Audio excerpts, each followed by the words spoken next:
Muppet News Flash.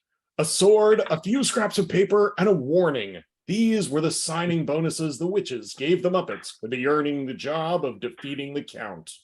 Maybe a puzzle too? Anyway, we now know a lot more than we ever wanted to about the Vampiric Council. For more, we now go live to our correspondent on the scene. Kermit the Frog, where are you? What's going on? And whose fault is this anyway?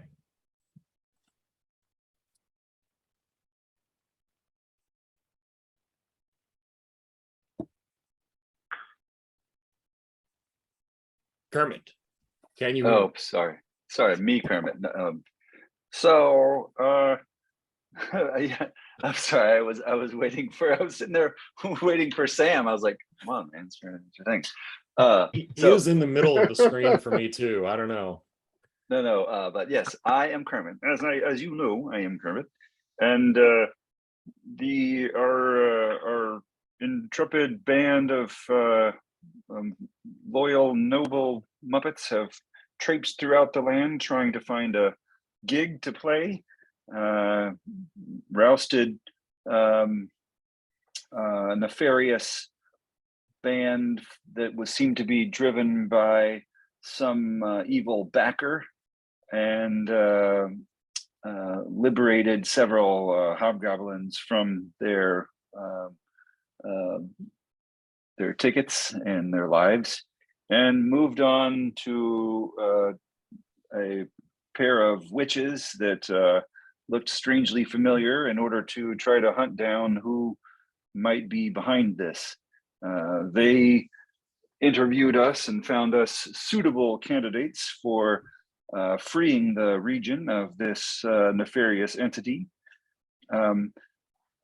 But in order to enter the castle, I guess it is, we had to decode a riddle in order to make a key open in a locked door somewhere.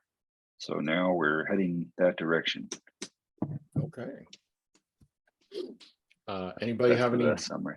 That was a wonderful summary. Much appreciated. Anybody have any questions about what's what? Who's got the sword? Oh, that's a great question. Who has the sword?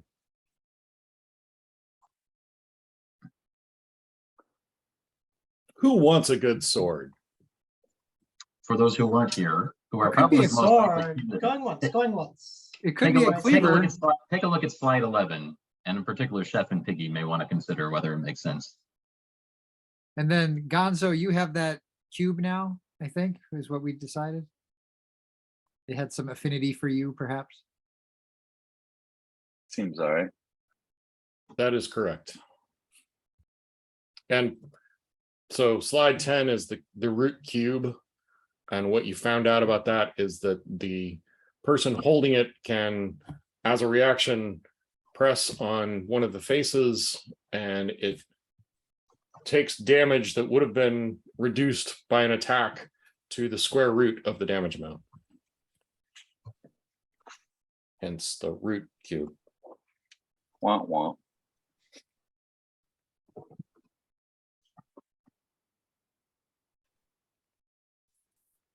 So, and if nobody wants to wield the sword, that's fine. But probably want to bring it along.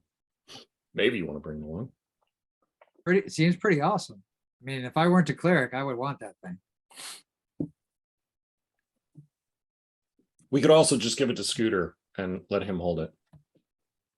Chef, do you want it? I mean, think about how awesome it would be to have 3 chefs. 4 chefs. 4 chefs. Yeah. For chefs. I am Chef happy may not to. know what the mirror image spell does. Oh, that's fair. So mirror image as a spell gives you kind of these phantasmal duplicates standing next to you. And when somebody attacks you, if they hit, you have to do a roll. Hunter, you probably could tell what the roll is off the top of your head. Yeah, well, it's just percentage, but you roll the d20, and If you get 6 or higher, then that 75% of the time, then they hit a duplicate. But then that duplicate disappears, and so if they attack you again, then it's 2/3. And so I think it's 8 or higher that you have to roll to avoid being hit because they hit a duplicate. And then after that, it's like 50-50. It's 11 or higher, and so forth. So yes, you create 3 illusory duplicates, all of which are kind of like immediately adjacent. And the statistics for the duplicates are given in the spell. I think they actually have a fairly low armor class, so it's pretty easy to hit them. I think if it's they just if they do. hit you. It's just I if thought they they hit were No. supposed to you. hit you. There's a Well- chance they hit one of your duplicates instead. You would think that, but in the spell description, it is different, and the duplicates have their own AC. But whatever, we can house rule it either way. So the duplicates can't So attack. I would They like just to- become a Yeah. point of Distraction. confusion. Yes. There. So I would, as Piggy, you guys hear me? Yeah. Yep. It's been a while. As Piggy, I'm quite used to looking in the mirror, and it would be nice to see That's a good point. 3 others that are more lifelike than the mirror itself. It would be nice to actually reach out and potentially touch and interact With moi. with more of Piggy. Because what kind of world doesn't need more Piggies? Seems hard. Sounds Logic said it's, yeah, hard to argue. Okay. All right. With that settled. Oh, there we are. So if you look at your handy dandy map of whatever this place is that we're in, I forgot to change the name this Is week. that a Sorry. fog? What? Is Oh, that a the fog? fog? Is it like So yes, there's actually lots of fog, but there is a path that you can follow. So if you want to stay on the path, it leads to the top of that bluff and then across it to the castle gate. So unless you guys were planning on herring off into the wilds, you will arrive at the gate without any particular drama there. If that's what you're telling me you're doing. I'm in favor of Cool. that. I like it. Move things forward. I like moving things forward. So at the gate, you find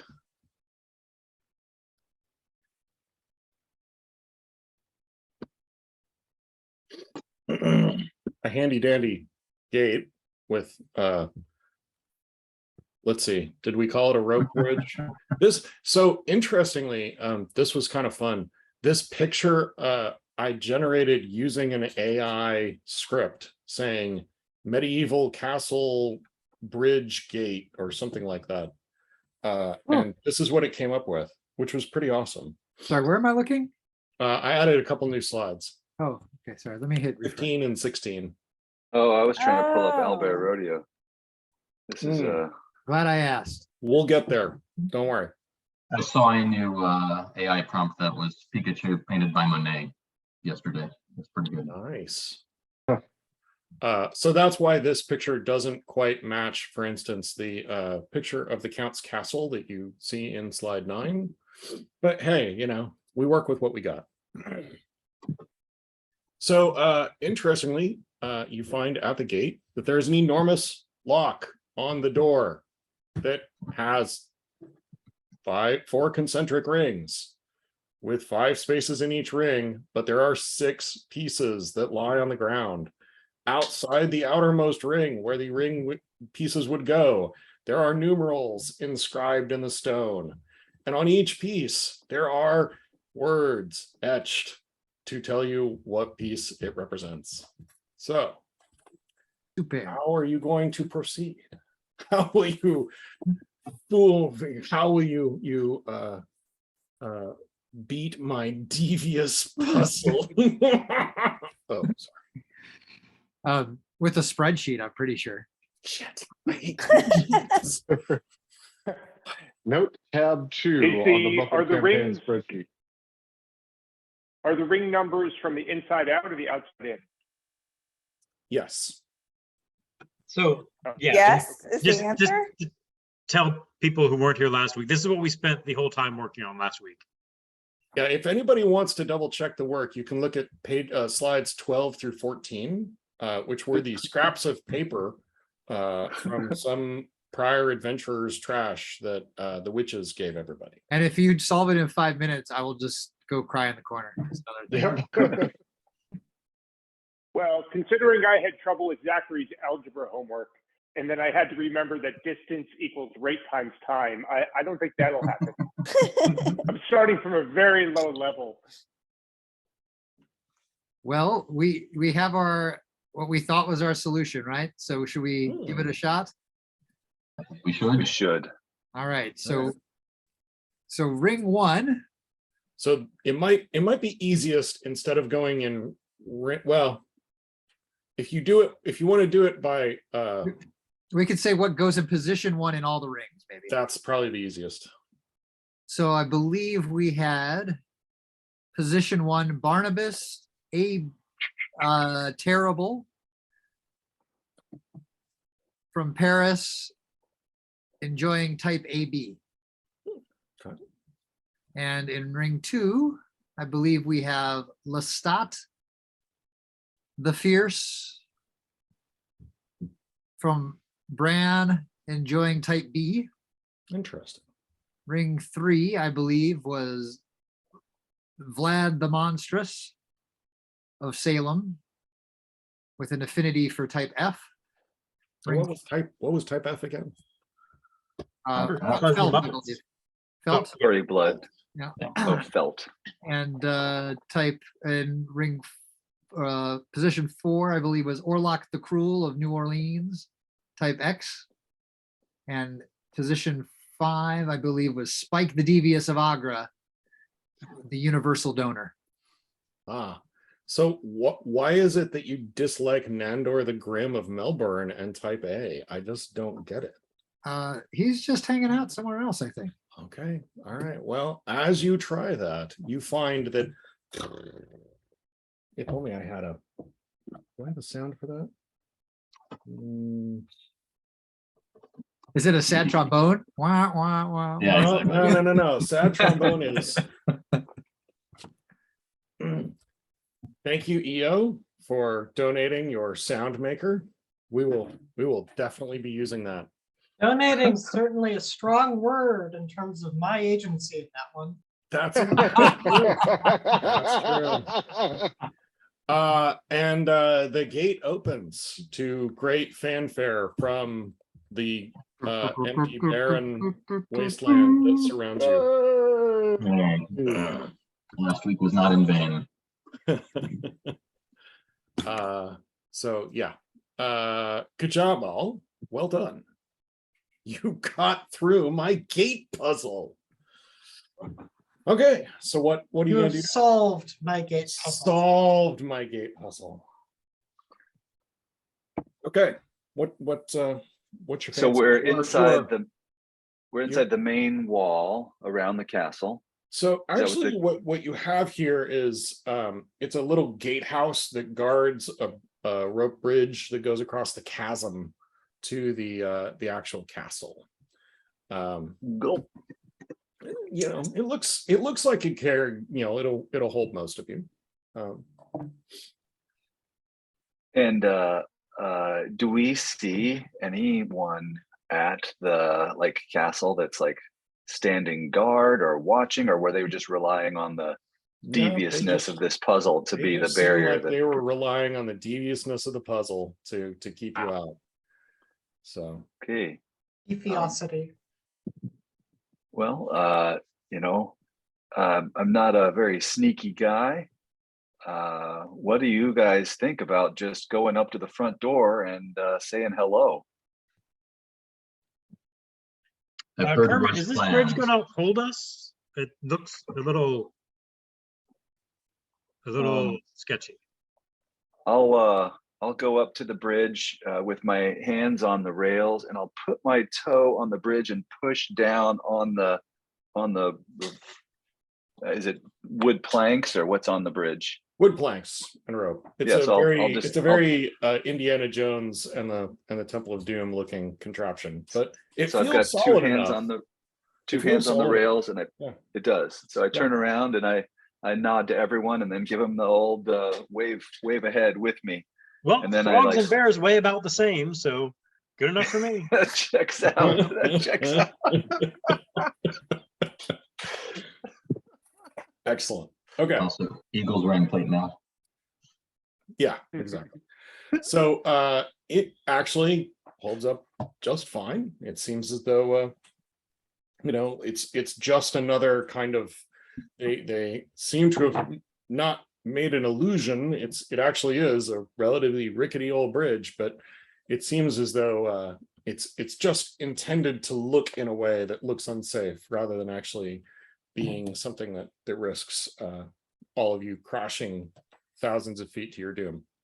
So you make it across, and you are now on the main kind of butte, basically, that the castle sits on. And as Kermit observed, there is a big door with a great big knocker on it. I'll turn around at my comrades, shrug, look back toward the door, reach up to grab the knocker, and then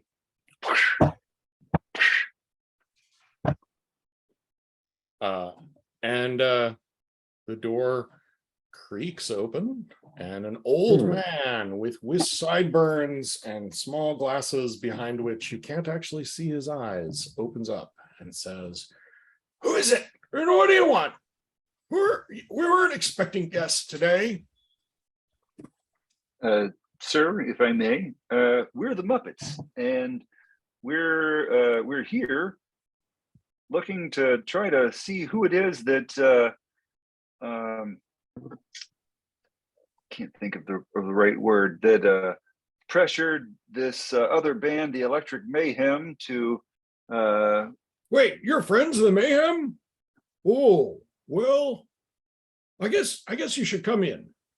I'll tell the master you're here. And he opens the door more widely and motions you into the antechamber. I'll My turn name's back to the Pops. group and shrug, and then Come on say, in. "Let's go in." Yeah. Like I said, we weren't expecting guests today, but I think the Count will say that any friend of the doctor's a friend of his. So let me tell him, and until then, well, you just hang loose, frog, green, whatever here. I'll be right back.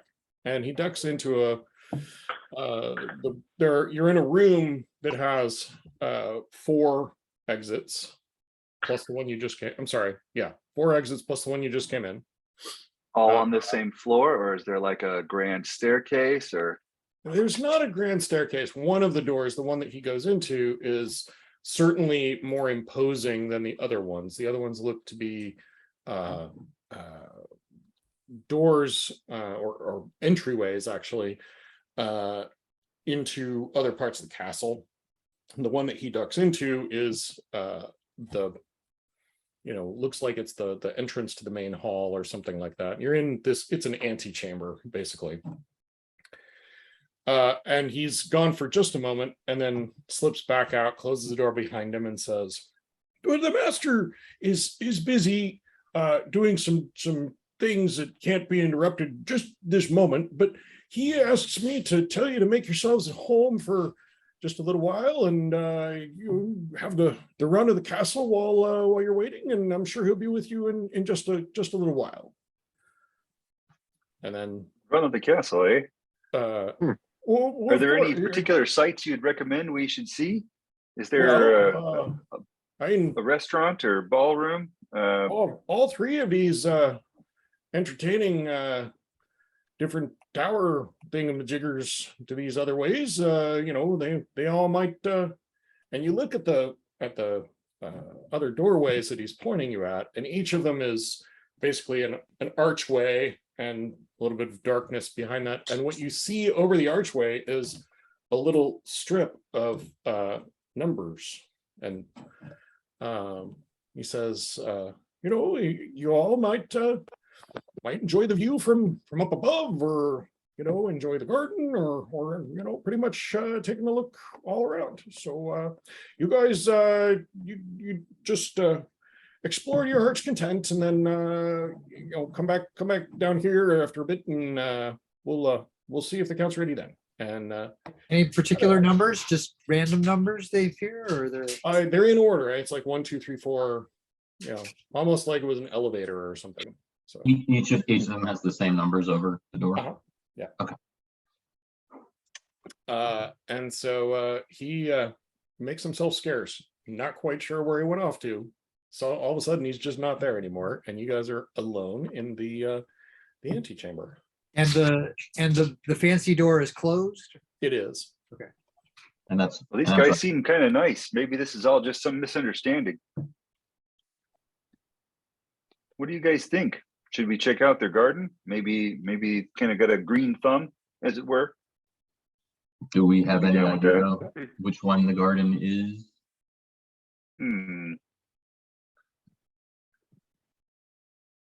Does any of them Castles look like this more like often have very nice pianos, maybe with a candelabra. I could be interested Sure. in finding that.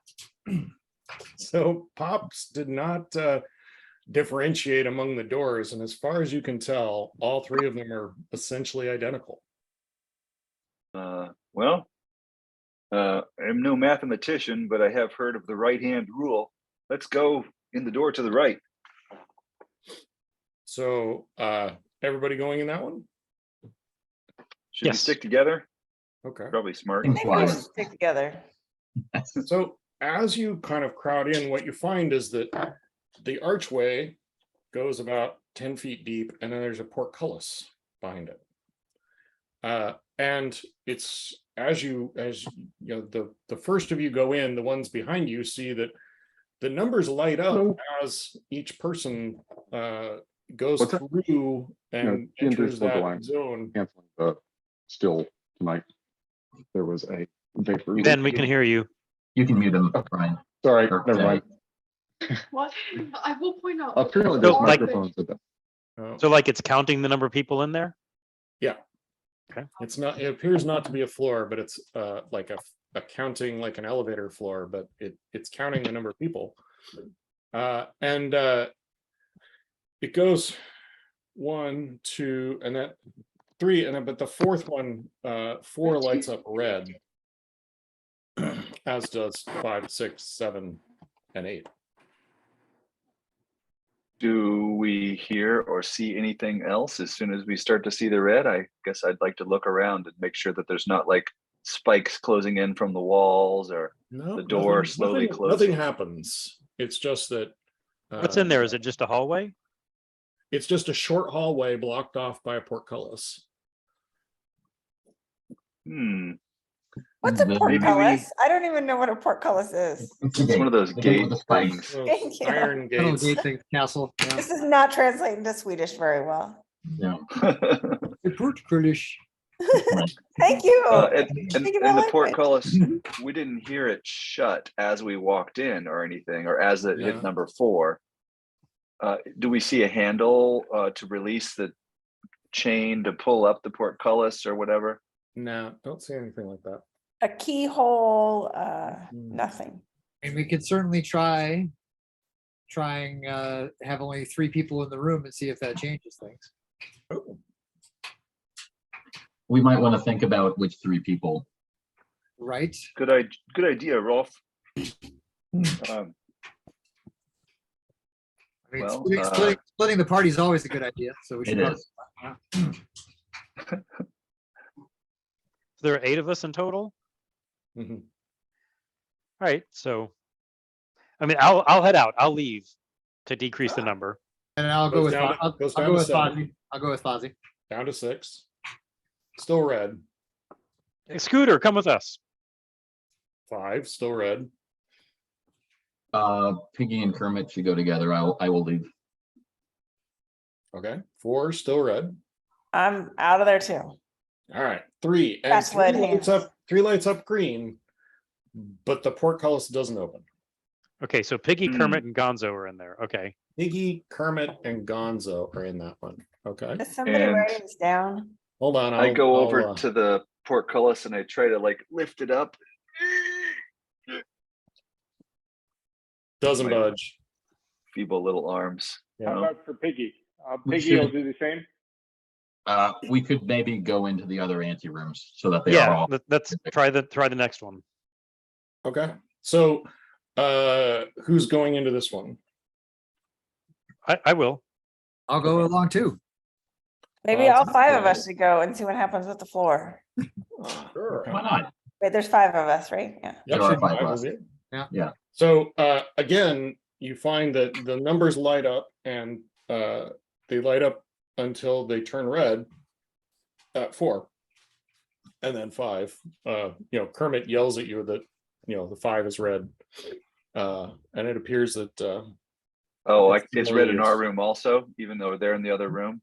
no, well, you don't know. You You can can't just see see it. yours, but you can see theirs has turned red at 5. As you look backward into the antechamber, you can see over our door. Oh, the numbers are on the outside of the door. Yeah, they're above Okay. the archway. Got leading in. All right, so I will right. exit the. Yeah, Rolf, let's get out of here. Yep. All I'm right, leaving. so- no, wait. no, we need 3 people I to gotta stay in. stay. So Rolf and Fozzie leave. Okay. Do And you feel we'll, comfortable hanging out on your own if that's what, if the two of you end we're up not somewhere? hanging out, we're together? going through this third door. I know. But yeah, a bard and a cleric seems like a good pairing. Fine. Why not? Why not? Moving right along. Okay, so we've got Ralph and Fozzie, and then Sam and Chef, and who else? Scooter. All right, yeah, I'm gonna go back. I'm gonna say, Chef, why don't you stick with Rolf in case he needs some muscle. All right. So I'm with the group, I'm with Scooter and Sam. They can have Scooter too. If that's okay with you. Well, no, because we need 3. Doesn't matter where Scooter goes. Scooter's not here, man.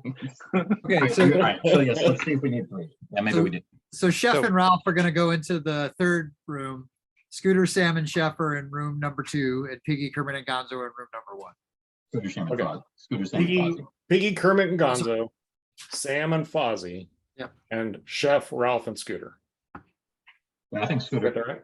Okay. I thought Cool. Scooter was with us, but it doesn't really matter. Oh, Yeah, it doesn't matter. Okay. all right, cool. Wait, who's in Uh, room 2? Jay and me And Scooter. and And Scooter. So we have Oh, wait, Scooter. Scooter's in room 2. As long as we have 3 people in room 2. No more than 3.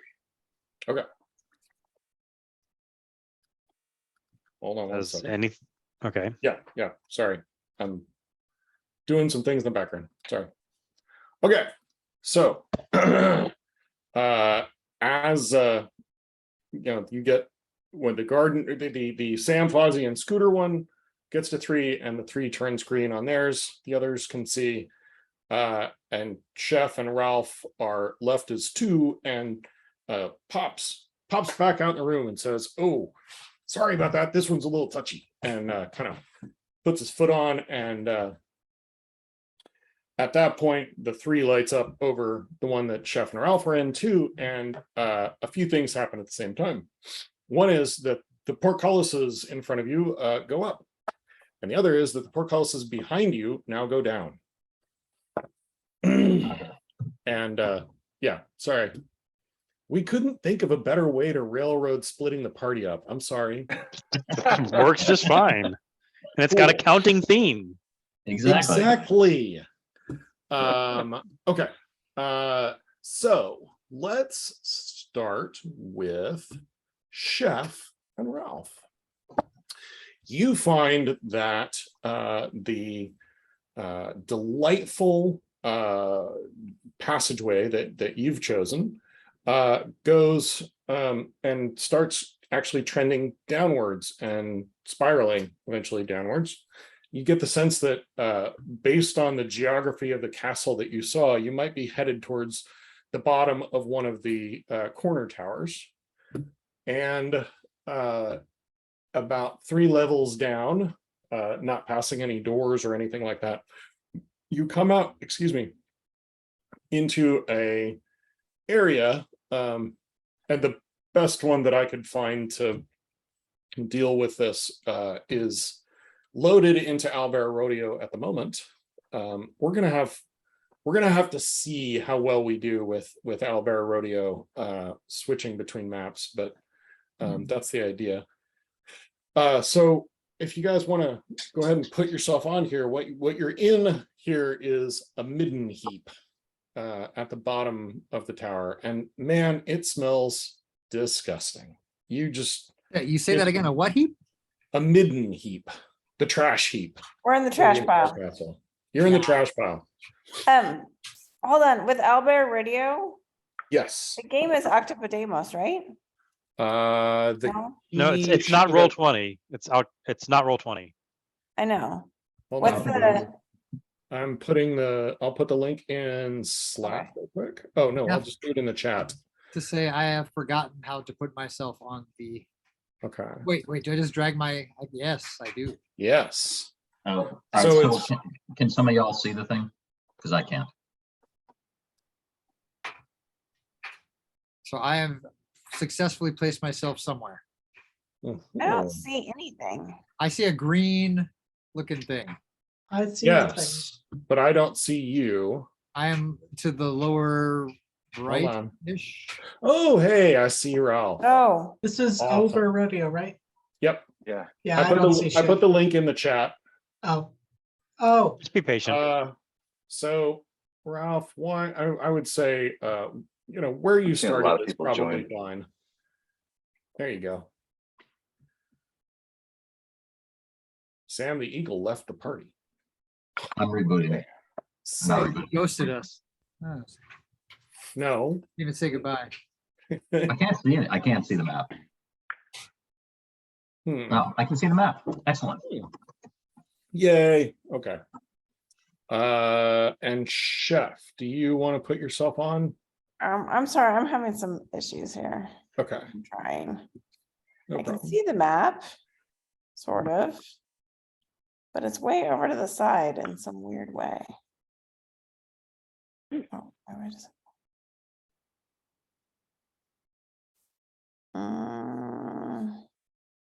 So if do you have the sets of icons on the right hand side?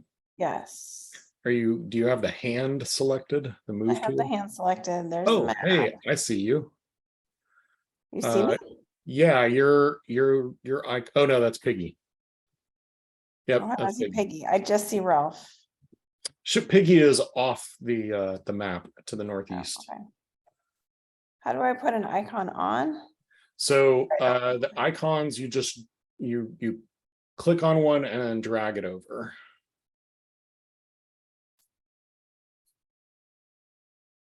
Wow, we had ours before. Yeah, I can put one on for you if you want. Okay, that'd be great. Cute. You're tiny. Let's make you 10 feet. Oh, wait, oh. There we go. Thank you. No problem.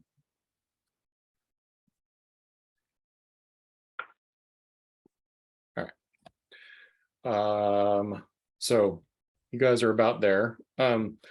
Contrary to what this map is described as when you find it online for free, this is not a pit of acid. So it's just yucky trash. Like, what a terrible smell you've discovered. As a chef, I'm completely offended. Oh, yes. I mean, there are banana peels, rotten banana peels everywhere, and it's just disgusting. So what would you guys like to do? And if I'm being honest, I'd like to leave. I think I would like to leave too. Okay. But Well, I maybe mean, we should look around a little bit. Like maybe there could be something in I this mean, they pile did of tell rocks. us to look around the castle, so as long as we're here, we might as well have a little peek. So what you can see is, you know, on this, I wish there was a ping tool. What did we pointer? So this guy here is, you know, for lack of a better term, it's a trash can, kind of sitting on a little island up above the level of the trash, or most of the trash. So I think we're gonna so that's the only thing that we really recognize that could store something that might be of interest. We're gonna walk over there and lift up the lid. Ah, okay. Well, so as you approach and you get to about, oh wait, I need the move tool, and you get to, yay, there-ish. What you realize is that what you thought was just kind of a mound of trash that it was sitting atop of, is actually it's something, and it's kind of like all the trash is stuck together. I will add real quick Is this the trash heap from the Fraggles? Have we gone into No, another? it's Oscar the Grouch, probably. Gotta be Oscar, right? Well, it sounds like this whole thing is some big thing now,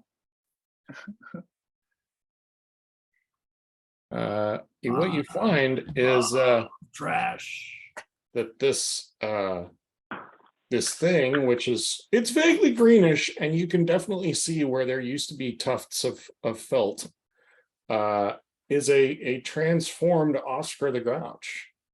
Now I don't like him when he's hideously, angry. My goodness.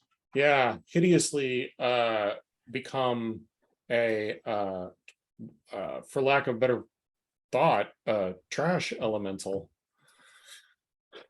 And he doesn't, I mean, he noticed you, it looks like, when you came in, and he's not being aggressive, but he doesn't seem to be interested in letting you approach his trash can.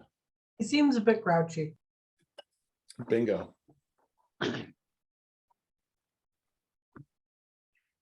Chef, do you have anything that you think would placate him?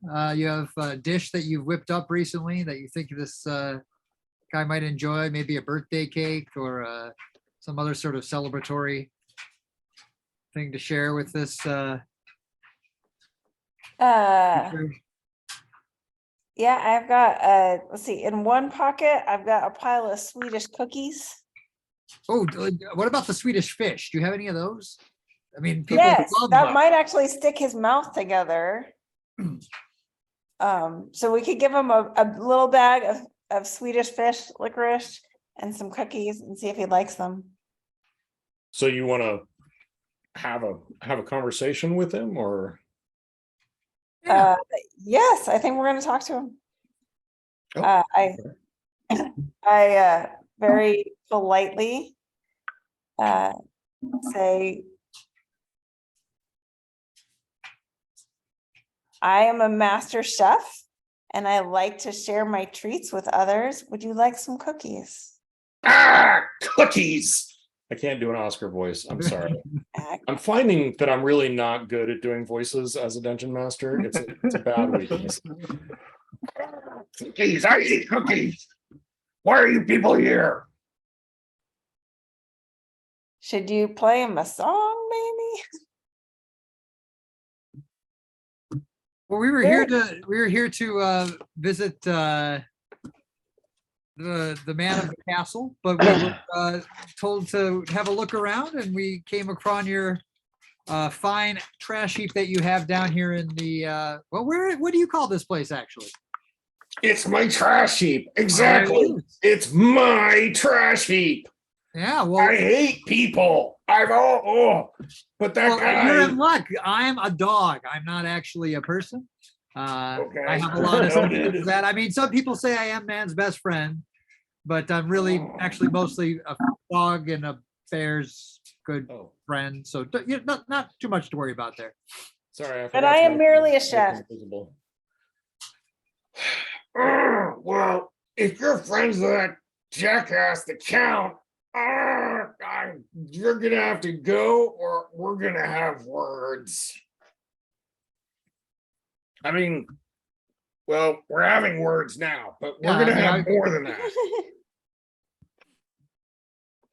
We I hate actually that don't, guy. we are not friends with the count. How'd Prove you, it. end- well, how'd you end up in his basement anyway? I came to try and defeat him, To defeat him? and then he. I mean, I can't even fit in my own trash can anymore. What's a grouch supposed to do? He made me this. It's terrible.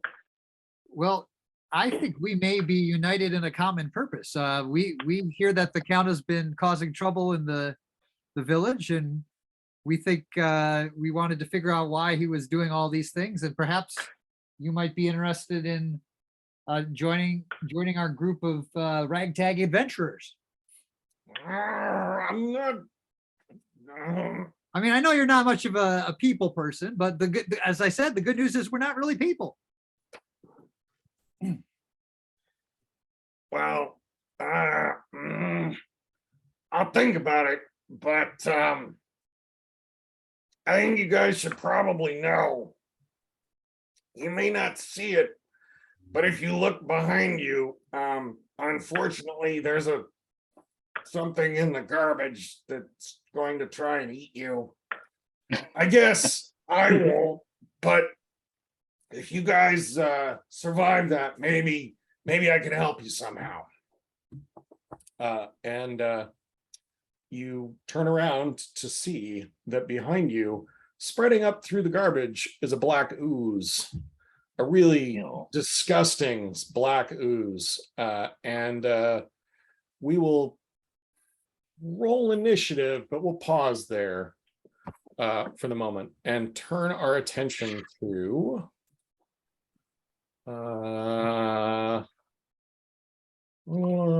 Sam, Fozzie, and Scooter. So you guys go and you start going up, but yours, while it does go up, it doesn't, it's not like a tight spiral. It's like it's going around some big portion of the castle. And not going up quite as high as you might expect a tower to do. But before you start doing that, you do find a plaque just past the portcullis that has blocked you in. And I've put a new slide in there that kind of duplicates what the plaque is and what it says.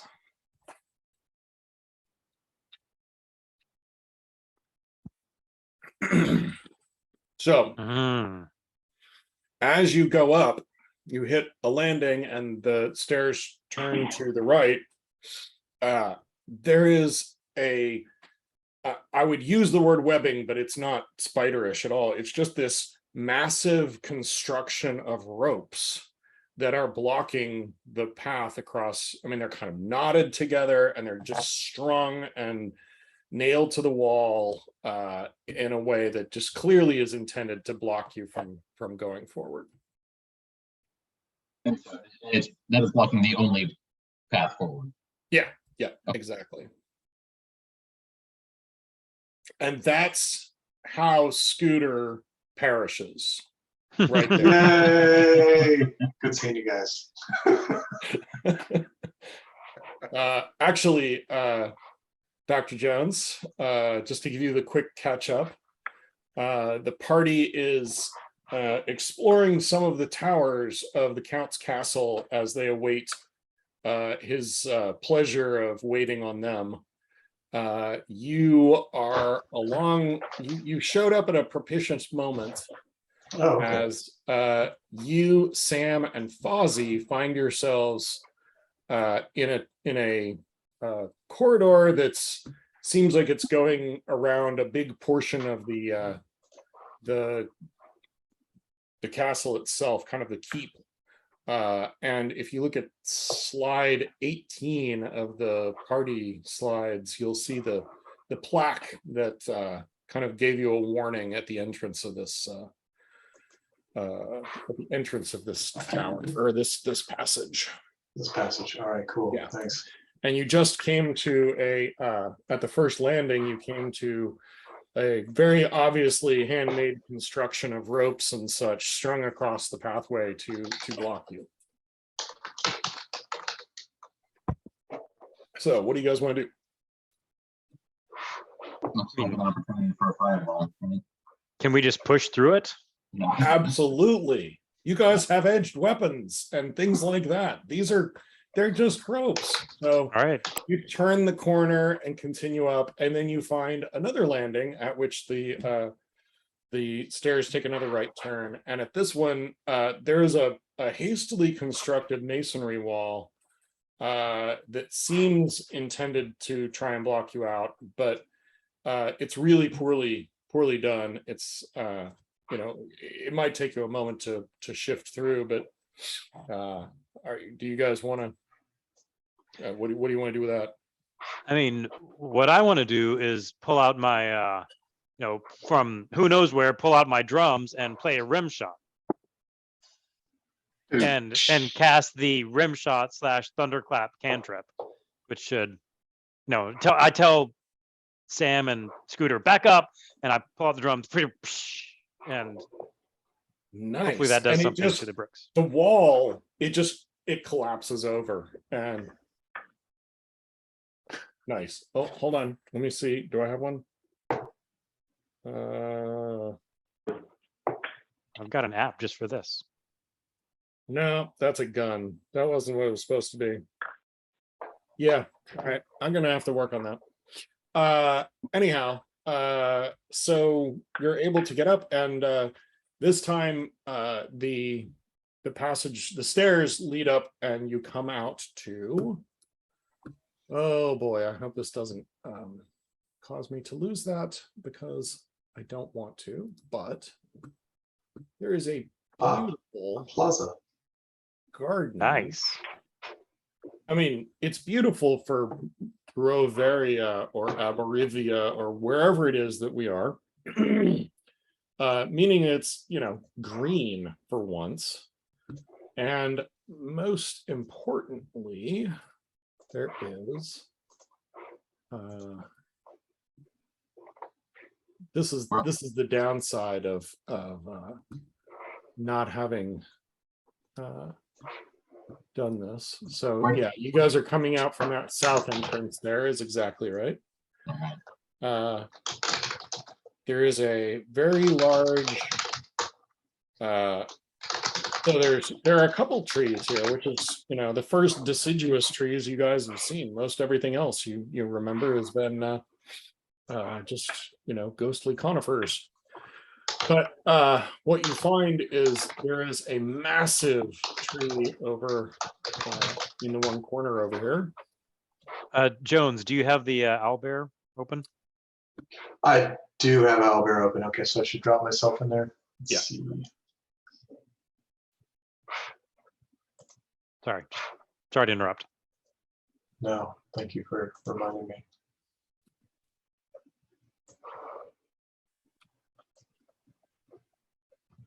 Okay. What are you guys doing?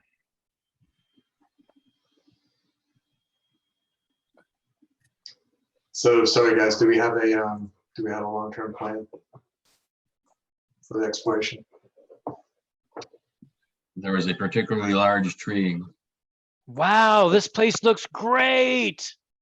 Kermit would love it. So many green things. Yeah, Ooh, the this answer fountain is looks no. pretty cool.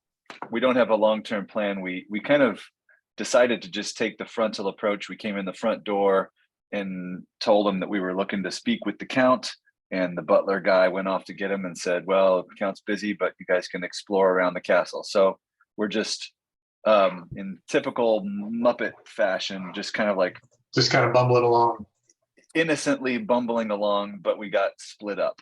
There's also a piece of advice that Scooter might not have heard the witches give at the conclusion of your interview, which was that the Count seems to have been collecting the relics of Saint Uller and had scattered them around the castle, and they had suggested that maybe finding those might be a helpful Oh, that's right. We can find things here that'll help us. Okay. elements to Okay. And yeah. so we're looking for the relics of Saint Uller. Ulu. Do we No, know what those look like? Not Uller. Euler, Uller. Euler. I don't believe that you guys have I don't remember anybody asking, you know, what those relics were or what they might be. So I'm not sure you ever got a description of them. Well, that was foolish. A relic is usually a part of a dead body, is my understanding of at least traditional Catholic teaching. So we're looking for a hunk of I think Scooter bone. asked about it. I'm pretty sure Scooter asked about it. I mean, like 95% sure. Oh, okay. He's the That's right. organized one. Yeah, I He mean, would- it's he probably would in his have- notes there. It's probably in his notes, in his clipboard there. And it's on my clipboard, that's right, in my clipboard. Fair enough. Fair enough. So you guys are just casting about? We're just Okay, so wondering you're about not what's in you're the not going fountain. with our Scooter asked theory. No. All right, I'll walk up to this large tree. Say this tree looks Oh. larger than normal. This tree says, "Don't approach me. I'm a monster." Yes, that is what the sign on the staircase said. But I'm a monster. Then Say, well, you look like a tree. No, I'm a Grover. And I think at this point, because Grover is not really capable of much more conversation than that, unfortunately, you see, again, tufts of blue fur interwoven into the bark, but he's been horribly, horribly transformed into this diseased living tree thing that you find in front of you. And Oh my gosh. again, this is where we will roll initiative, but at the moment we're going to pause and head back to Gonzo, Piggy, and Kermit. So the three of you, not knowing what the other two are happening, but in contrast to what's happening with them, find yourselves going up a tight spiral, suggesting that you're going into one of the relatively tall towers of the castle. And as you go further and further up, you find yourself finding feathers on the ground and catching the smell of a bird cage. What color feathers? What's that? What color? Black. Black feathers. Black feathers. I was gonna guess yellow on that one. I was gonna guess canary yellow, yeah. But okay, black feathers.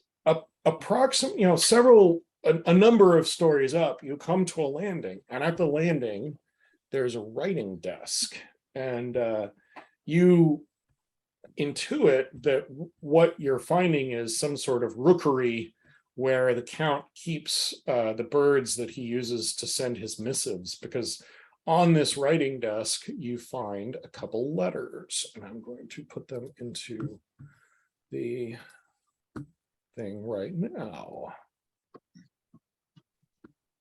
Interesting. Oh, Hey, Gonzo. do they have text on them for you guys? Yep. Yes, Yeah. cousin Strati. Or black. Oh, here Does they are. Edgar Allan Poe exist in this universe? I can't see the text on it for some reason. It's written. I have the same issue when I put things on. I can't see the text either. So, but Okay. I see your text. All right, good.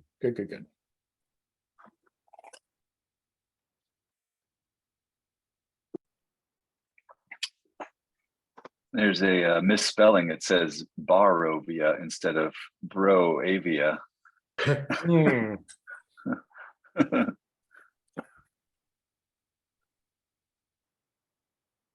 Hmm.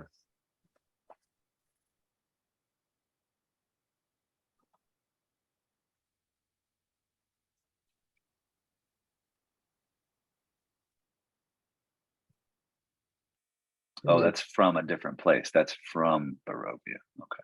All right. Sorry.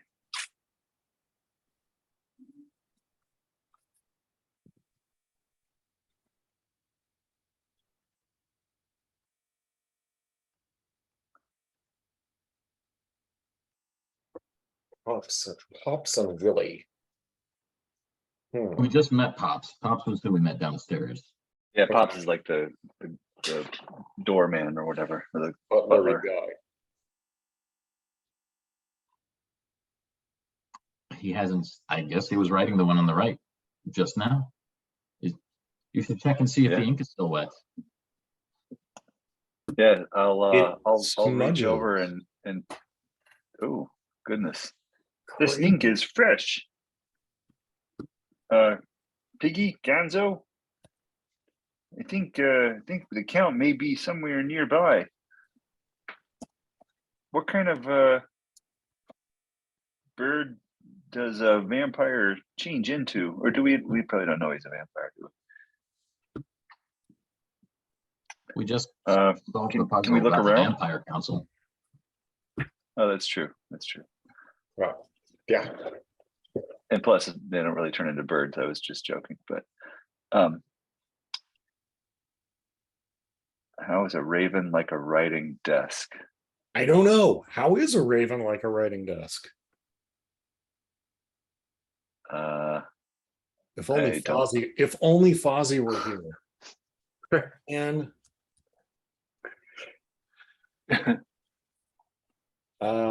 so it doesn't look like there's anything else here. You look through the writing desk and don't find anything other than the letters. Did we come in through the sole entrance, or is there another door off of it, or a little small room or anything? Or I hadn't considered that. That's a good question.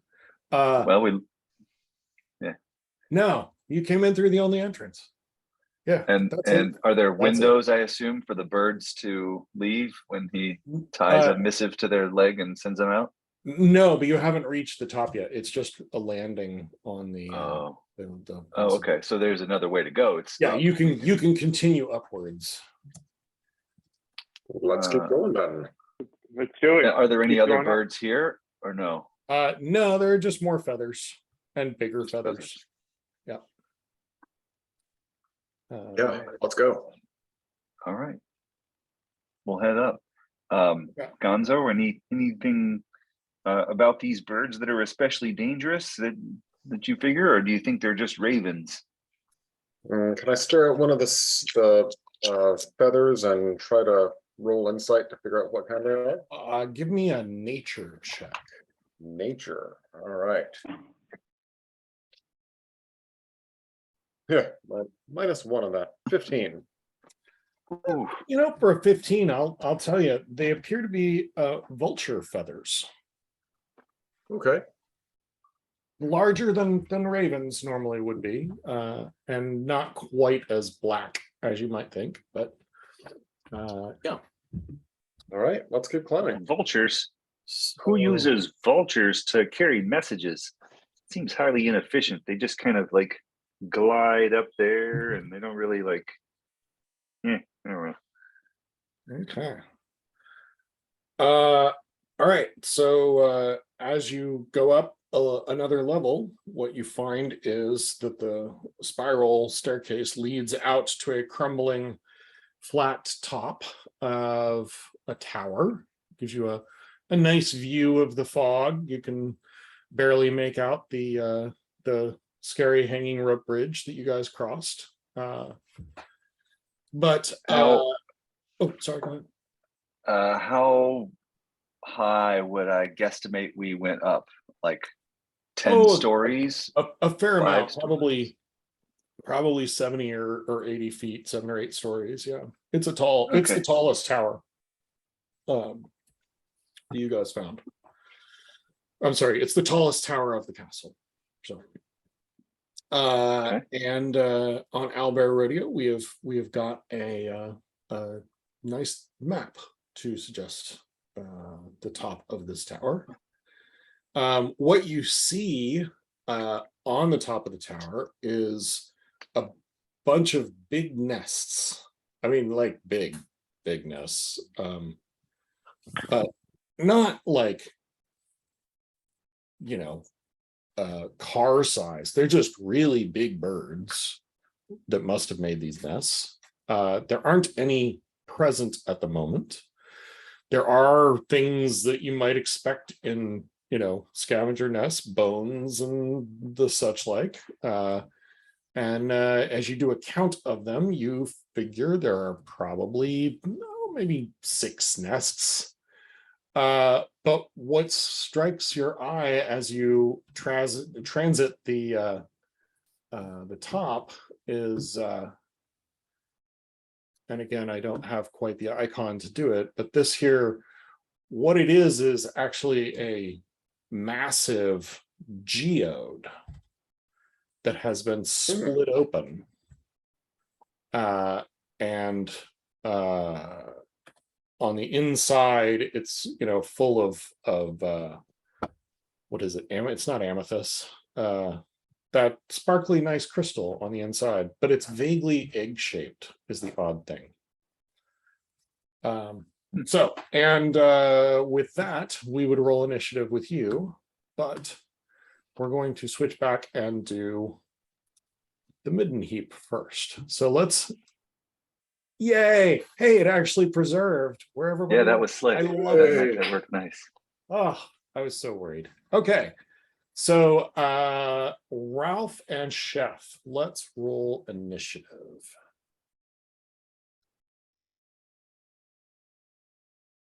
All right, I got 11.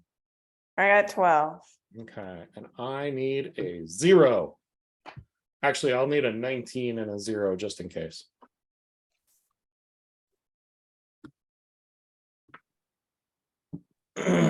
So both of you, being rather more dexterous than the ooze appears to be, can take your turns. So what you doing? And if anybody has the wherewithal to be able to separate the initiative into our various groups, that would be great. I can color code. Okay. I'm sorry, what, Chef, you had an 11 and Ralph, you had a what? No, I had 12. Okay. And I have Ralph had 11. I have 11, yeah. All right. And I'll just be straight up and say that 1 is Oscar and 2 is the ooze. Ooze. All right. What you guys doing?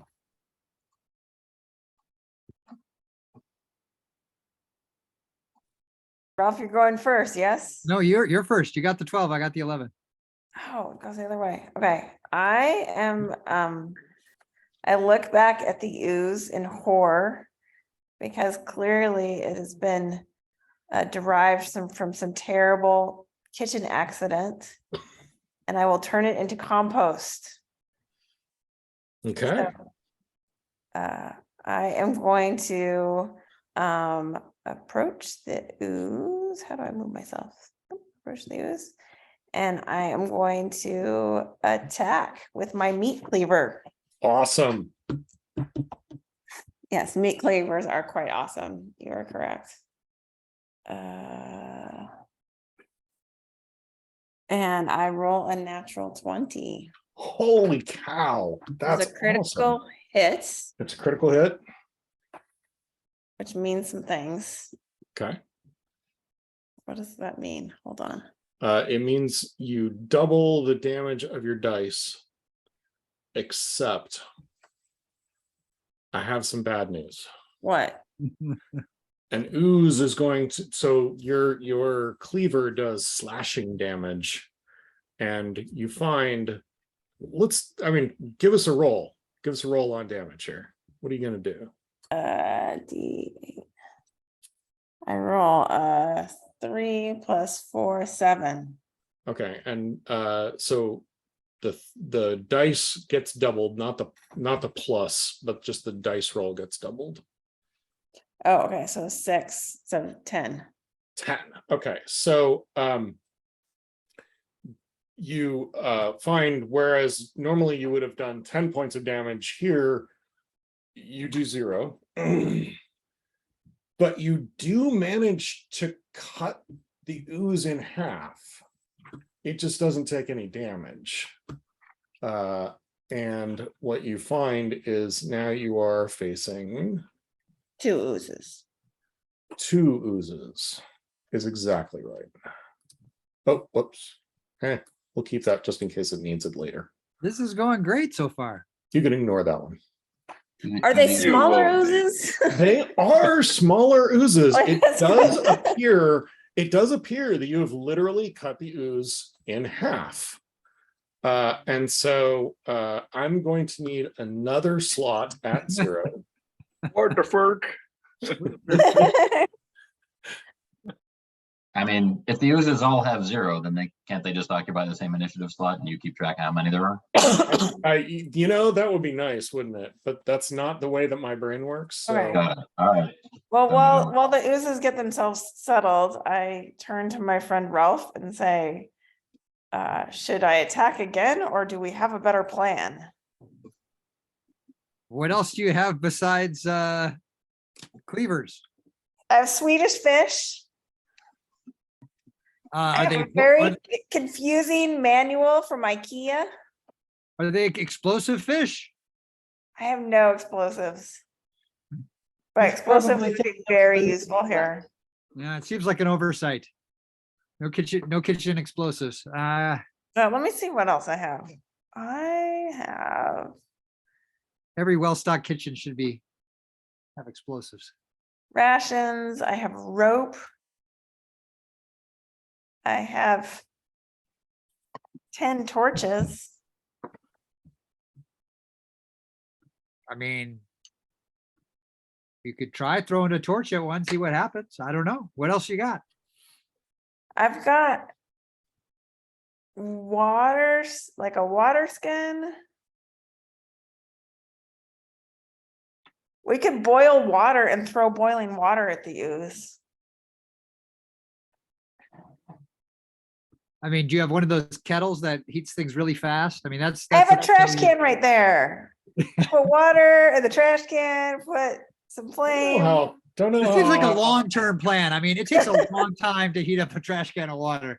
I think we might be in how trouble. Oscar's but- gonna feel about you messing with his trash can like that either. Yeah, by the time it gets warm, I think we may be in trouble. I'm not sure. Ah, Here's some lukewarm water. We're gonna dump it on you. maybe it's like the witch and Wicked in the Wizard of Oz. Yeah, I don't know. I have a hunting trap. That's not gonna work. And this is just gonna get through that. I mean, it might make it even smaller oozes. Lots of oozes. We could just start to make a ton of oozes.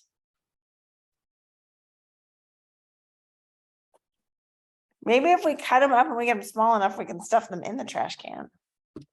All right. So what are you guys doing? Or what are you doing, Chef? It's up to you, Chef. Oh, I don't know what to do. Well, I have a colander. Can I grab one of the oozes and just like press it through the colander and turn it to tiny, tiny little oozes? That's a very intriguing idea. Give me a, and so you probably don't have anything for like an improvised weapon roll.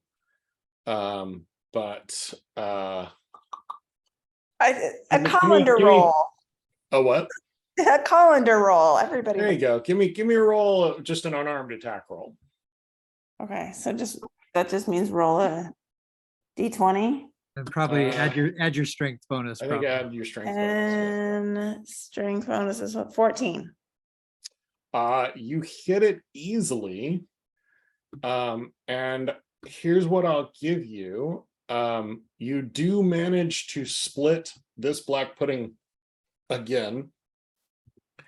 But the acidity that roils its surface, corrodes your colander into just a really useless, like there's a big hole in it, but you have divided one of the black puddings again. So We are going to need to go to Williams Sonoma after this. a this is- third slot. Oh, whoops. I'm not entirely sure making more oozes is progress is the thing. Yeah, I don't think that's progress. And so you've got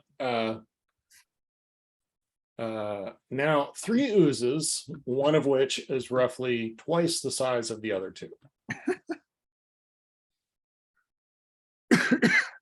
All right. Oh, Due to sorry. the conservation of ooze, of course. Due to the conservation of ooze. Conservation of ooze. Precisely. That's just physics is what that is. Hate physics. Okay, so I'm going I heard to. the AP is pretty good at physics. But maybe Ralph less maybe. so.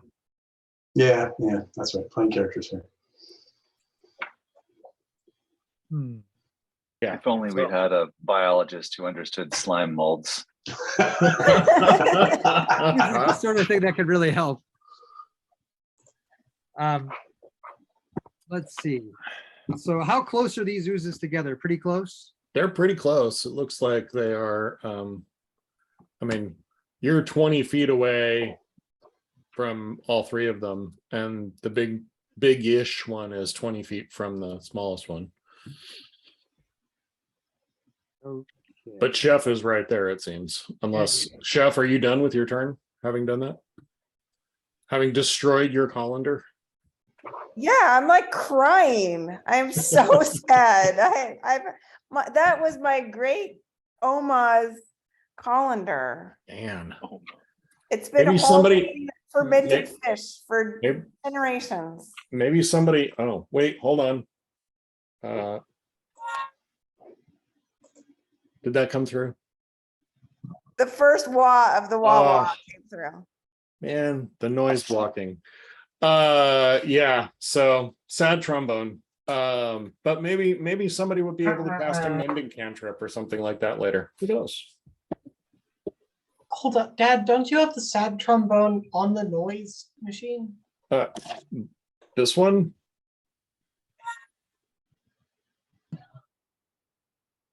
I think Let's hold it close to Zoom, the I think mic. Zoom blocks, like it Oh. blocks your computer audio, right? So I think it's filtering out noise of that sort. I don't know. Maybe some audio engineer could help us understand. All right. So here's what I'm going to try to do. So Okay. I would like to try and draw a circle around the 3 oozes. That does not include the chef. It is going to be a 10-foot radius sphere or circle. It seems like it's plausible. I could do that if it were centered down. I mean, can I draw something like that? Okay. Yeah, I'll give that to you. Sure. And so what I would like to do is I'm going to move. So I'm going to move so I can get a better look at this. So because I want to make sure I get my thing in the right spot. And then I'm going to cast Flame Strike. And I'm going to try and light all of this pudding on fire. Ooh, nice. I like this. This seems promising. I would use the term flambe. Flambe. I'm gonna try Flambe, and- totally. Chef, I'm gonna try and cook us some ooze. I mean, if the colander isn't the right tool and a cleaver's not the right tool, maybe just a little bit of good old fashioned blowtorch. Ooze Foster, ooze brulee. Ooze brulee is what I was Brulee. thinking. That's exactly what I was thinking. Nice little crust, caramel crust on there. Yeah. So that means they have to do a dex saving throw. Oh man, not their strong suit. What DC are they going for? They are going for 17. 17. All right. And they have a -3. So oh, the big one did a 14, 9, and a 3, -3, a 0. So all 3 of the puddings seem to have failed. All right. Have failed. Sorry. So then they're gonna take they're all gonna take 4d6 fire damage and 4d6 radiant damage. Ooh, okay. So I'm gonna use the Google to do that.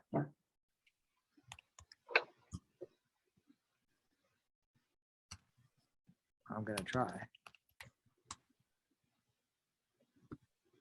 Owlbear has a little built-in Oh, roller Oh, But- where is that? up by the word party. There's a little box. You can click on the box and it'll give Yeah. you some dice. It's Gives a you a dice little tray. dice tray. Shows the dice tray. Yeah, I'm a fan of Google Dice. Yeah, that's That's what I, fine too. sorry, I've got to just use the Google Dice because that's Yeah. pretty- Cool. So, You do so you, it's, baby. it's a total of 26. 26. Oh my. Okay. For, Well, for each. You find that the oozes are not immune to either radiant or fire. And so the two little ones, oh, not so little, maybe, you fry into oblivion. Nice. And the big one is, to the extent you can tell emotions in a thing like an ooze, it seems pissed off.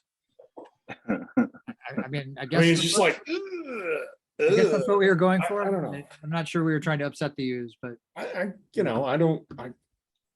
maybe it's not actually pissed off. Maybe it just has resting ooze face.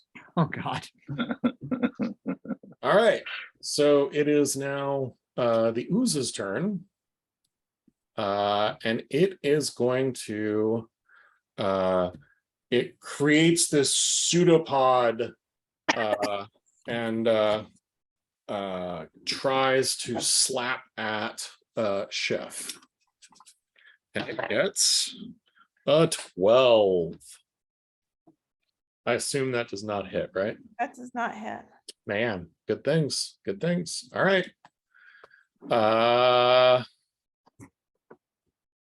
Yeah, so that's the ooze. Well, no, I take that. I think it's going to. It really didn't like the flame strike. So it's going to move towards Ralph and kind of move in a threatening way. In an oddly pseudopody, kind of like motioning its way through the trash, but it only goes 20 feet, so doesn't quite reach you. Well, I'll keep, I'll probably just run away from the use. All right. So, Chef. My turn. Yep. Okay. do you have any other Right. kitchen implements? Well, I have Oscar watches with great interest, but takes no part at the moment. Lazy bastard. Did you say that out loud? Please don't say. No, I did not say that out loud. And if I did, I said it in Swedish and he had no idea what I said. All right, Rolf, if you can do the flamethrower thing again on your next turn, right? That's not like once every long rest or anything. I get to do it twice, but I may not do that next time. We'll see. That Okay. was because there were a lot of them. If there's one thing that might do something different. Mm, I mean, I will certainly throw some sort of magic-y thing at it. okay, yeah, I just have sharp things, which makes them smaller. That is somewhat helpful. But I do, my newest maneuver that I've picked, I have named the sous Bjerga. chef. What? Bjerga. No, well, I got to Borga? pick a new maneuver, which I call the sous chef. Abba? Oh. When you alright. attack, when you take the attack action on your turn, you can forego one of your attacks and use a bonus action to direct one of your companions to strike. Oh, Chef, nice. Ralph. I love the sous chef. That's Yes. awesome. When you do so, choose a friendly creature, Ralph, who can see or hear you and expend one superiority die. That creature can immediately use its reaction to make one weapon attack. Adding the superiority die. But if it's a to weapon each attack, action. then I can't probably do a spell, is my guess. Yeah, What- that's the Dealing with that. problem. It is a weapon attack. But if you have a mace, that's not a slashing attack. I do have a mace. I would have to run up and hit it, I guess, which is not really what I was looking for. I My mean, I plan can was- hit it with a. What can I hit it with? You have your torches. You mentioned your torches. I do have torches. And we I do know can't- fire does a thing, so I mean, you could give that a shot, throw a torch at it. I don't know how effective that would be.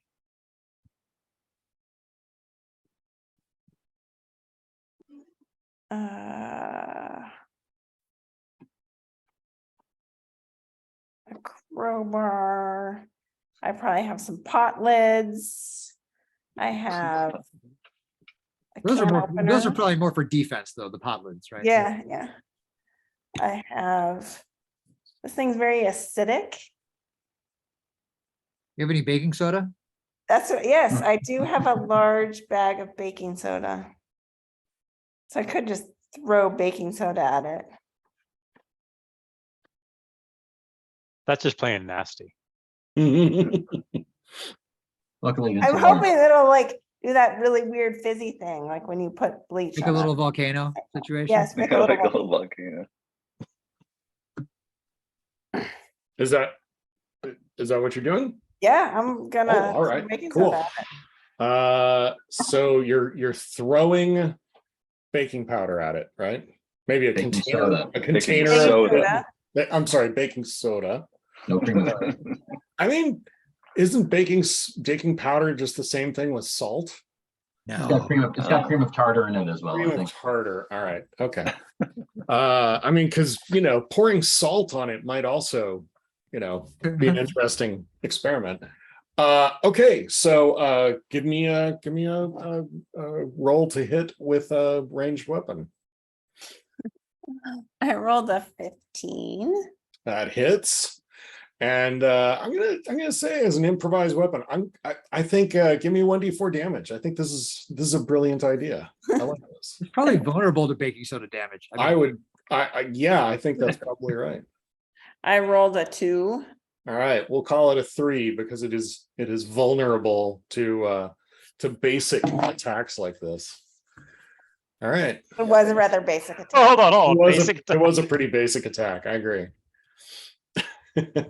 Thank you for that. Thank you. Hold on. Oh, go ahead. I'll give you a rim shot in a second. All right. All right. Ralph, you're up. Does she get 2 attacks? You get 2 attacks, right? Or no? Yeah, I guess I do get 2. Do I get 2 attacks if it's not like sharp weapons, but it's Yeah. baking supplies? Even ranged attacks, yes. Okay, well, I guess I'm gonna, I sort of want to try the salt thing, like just for the heck of it. Cool. Give me, Cooking is all about an chemistry. attack. Give me an attack roll. 7. 7 just barely hits. The salt kind of scatters, and just you see it on its surface, and it definitely reacts. I would say it takes a point of damage from that. Okay. All right. So I'm gonna try and The ooze is like beckoning at you, like bring it. bring it. Okay. Well, what I'm gonna bring is a little more distance between me and the ooze. So Okay. I'm gonna move, I guess, this way, back here as far as I can. My little Muppet legs will carry me, and I will cast the Sacred Flame cantrip. And again, it's gonna have to do a dexterity saving throw. Okay. DC 17 again. Still DC 17. Oh man, it rolled a 19, but -3 is only a 16. I am so glad. And so I had a question, which was my old character sheet said I had this thing called like potent spell casting. Yes. Which Oh, might- I'm sorry. I saw that. Yes. So if you had it at level 9, you have it at level 10, and the fact that it was accidentally eliminated from the sheets that I sent out does not eliminate it. Okay. So then in that case, I did 17 points of damage. Cool.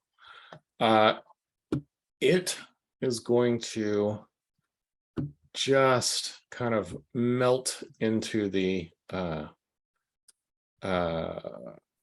ooze that you're kind of tramping through.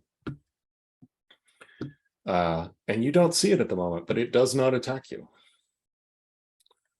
Okay. That's something. Yep. Okay. Well, that was my turn, I guess. I mean, are we, Chef, I don't know where it went. Do you see it? I don't see it. Mr. Grouch? Do you think that this is gone? Mr. The Grouch. Mr. The Oh, Grouch. sorry, Mr. The Grouch. I'll use your middle name. Only my mother calls me Mr. the Grouch. Mr. The Grouch is my father's name. What do you want? Do you think the ooze is gone? Look around you, dude. I mean, I live in trash. You think there's not more ooze around here? Would you like a Swedish fish? Does it taste like garbage? Some people would say so. Sure, I'll try it. All right, I hand him some Swedish fish. Oh. Well, it doesn't make me more grouchy. Question. By Yes. Swedish fish, do you mean like the candy or like the pickled herring? Or is there some kind of pickled herring candy? I mean, probably there is, right? Rule Yeah. 34 or 35. I don't know.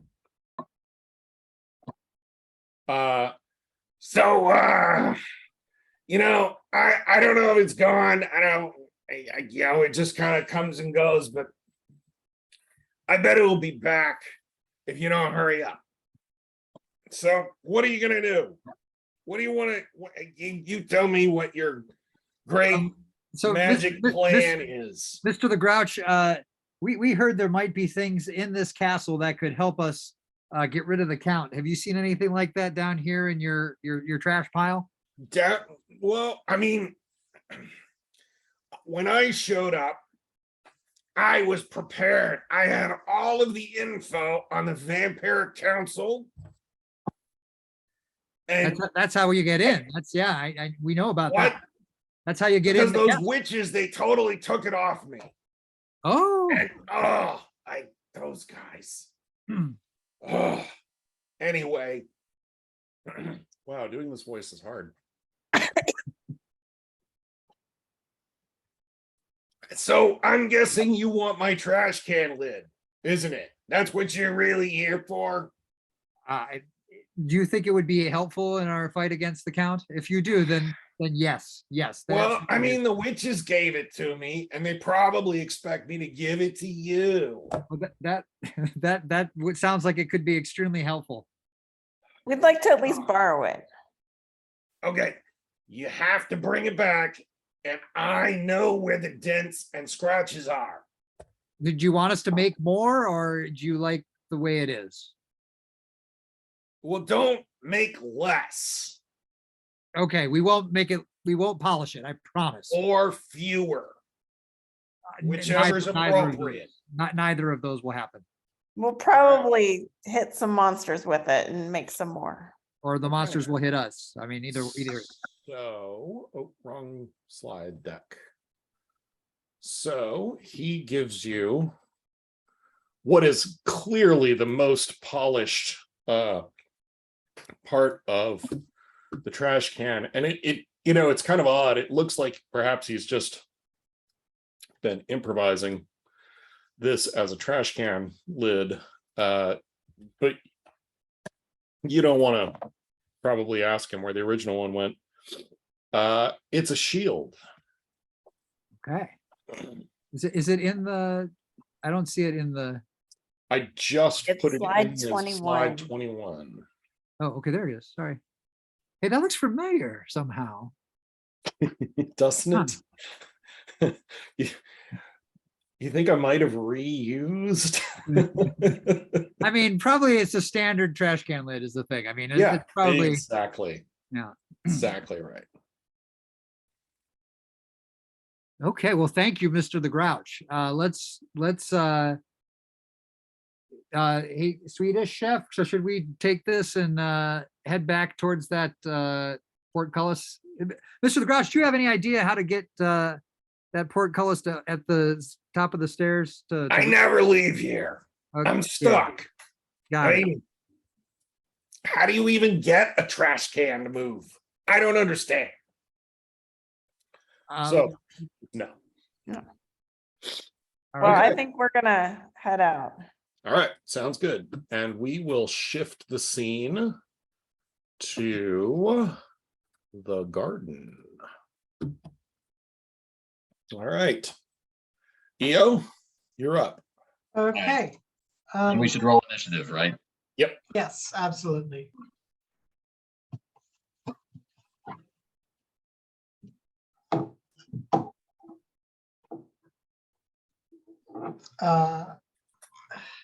I can't see the grid that it snaps to, which is a pain in the ass. Let me see if I can do anything about that.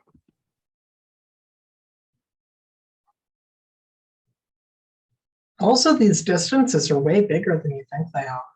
No, sorry. Well, Fozzie's 100 feet away from the gate they entered Oh, What are you guys rolling for initiative? from. D20 plus Dex. I do not see a way to turn on to make the grid more visible on this. I'm sorry. Okay, good.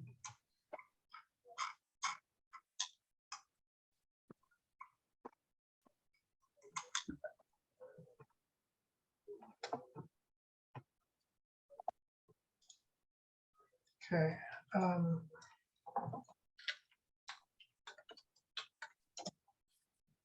Wrong party D&D sheet. Shit. Okay, there we Do you go. need a link? No, I have it. I was Okay. just dealing with the previous one. So Rover is going to roll his dexterity as okay. Not dexterity, initiative. Holy Okay. cow. What? Fozzie, how did you get a 25? I got a natural 20, and bards get half their proficiency added Oh. to any skill check. So That's right. All right. Yeah, here's the thing. Grover got a 28. Yes, literally. What? Grover's initiative is marked as 9. No, And, that was the initiative I pre-rolled. His oh, dex is down below that. shit. Okay, damn it. Only 20 then. All right. Okay, so Fozzie, you're up first. Okay, I'm gonna come up and say, okay, Grover, it sounds like he turned you into this plant thing which you don't want to be. I can help you with that. Here, let me, and I'm pulling through my bag and pulling through various things, and I pull out a rubber chicken and I wave it at him, and I cast polymorph. I mean, first question is, does he want to be polymorphed? I mean, if he wants to be polymorphed, then he doesn't have to do a saving throw. If he doesn't want to be polymorphed, then he has to do a wisdom save. But I think that I'm gonna force him. I'm gonna make him do a wisdom save because just shortcutting the combat seems a bit thematically. No. He's No? just doing a wisdom save. do what you want. Do what you want. Okay. Wisdom save DC What's- 16. Yeah. He makes it actually. Shit. Okay, Sorry. so I no, don't be sorry. So I say, yeah, I'll turn you into a fuzzy animal again. I'll turn you into fuzzy animal again, and I throw a rubber chicken at him, but it just bounces off the bark. Bounces right off. Bummer. So I was like, you've got some fuzz, Sam, Scooter. That didn't work. Are we That's fighting? his new- I'm sorry, what was the question, Dave? Are we gonna fight him? Is my audio messed up? No, We can hear you. We Fine. just don't have anything to say. Gotcha.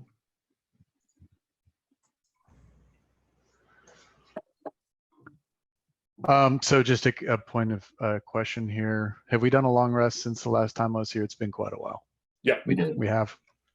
Have you guys used any of my spell slots to do anything? No. No. Okay. Not Thanks. That's this very nice time. of you. I mean, previously, yeah, we did, but Yeah, not this but time. I think those were accounted for. Okay.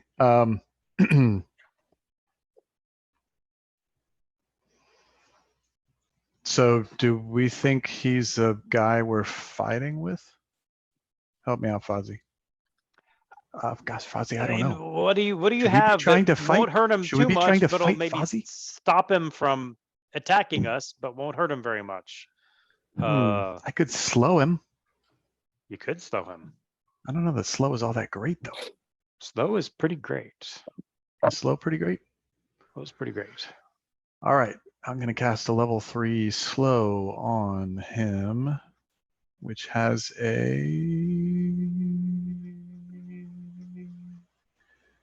help me out. Slow has so many spells. Okay. I alter time around him. He must succeed on a wisdom saving throw. DC 16. Okay, DC 16 for wisdom, so he's well, a 16 will do it. He does barely escape it. All right. So I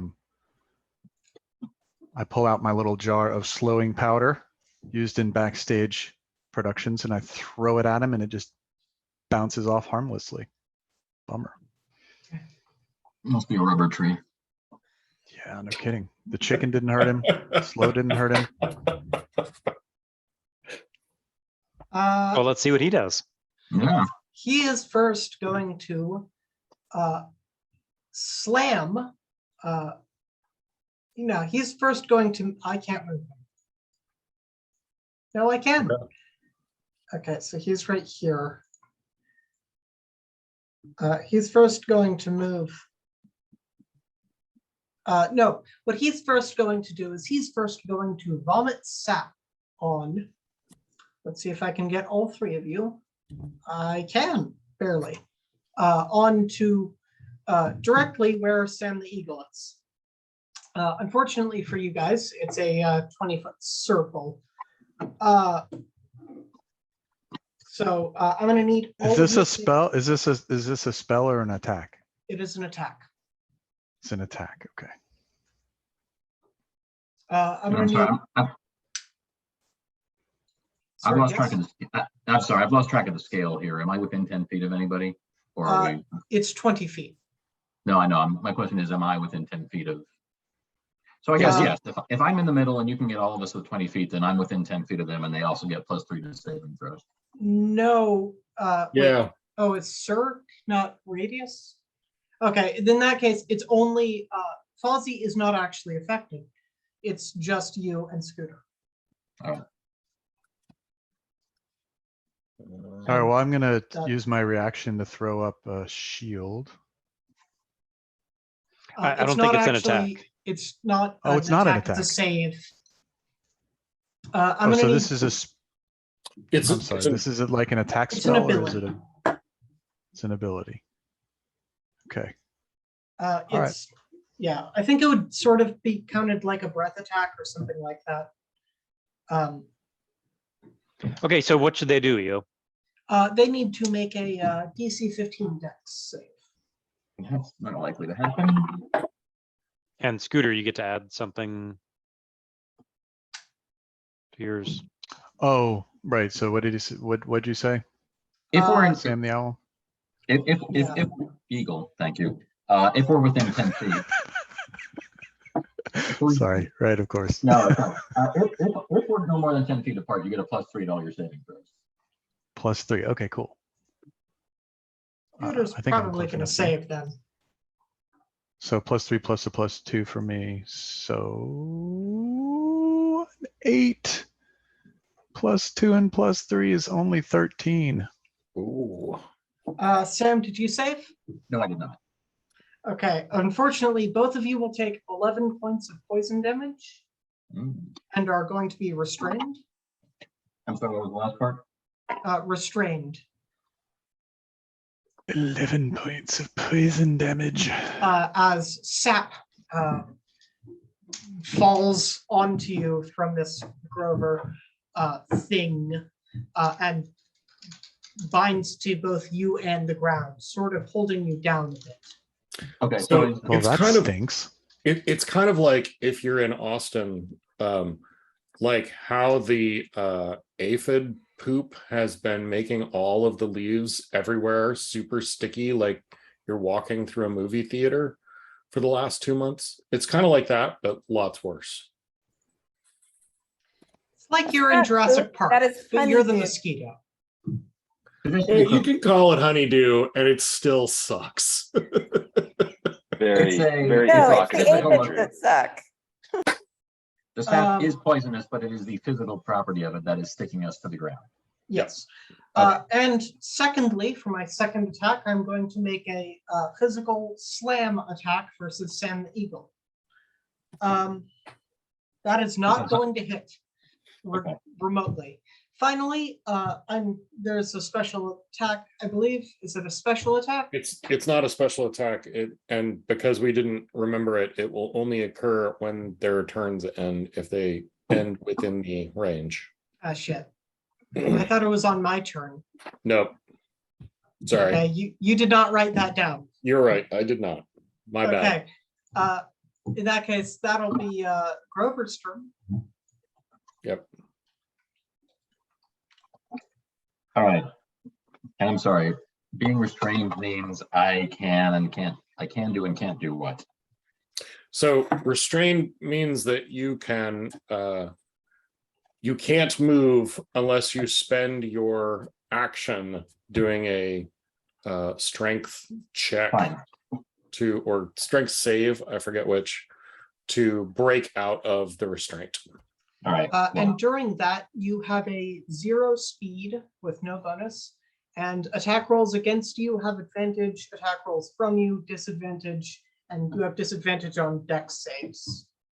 Until I break out. Yes. All right. Well, that's the first thing. I will try to break out. I believe that was a 2. Yeah. So that's not. Yeah. I mean, it was a natural 2, which is higher than that. But unless what am I trying to get? I think you were going for a DC 15. Then I did not make it, even with bonuses.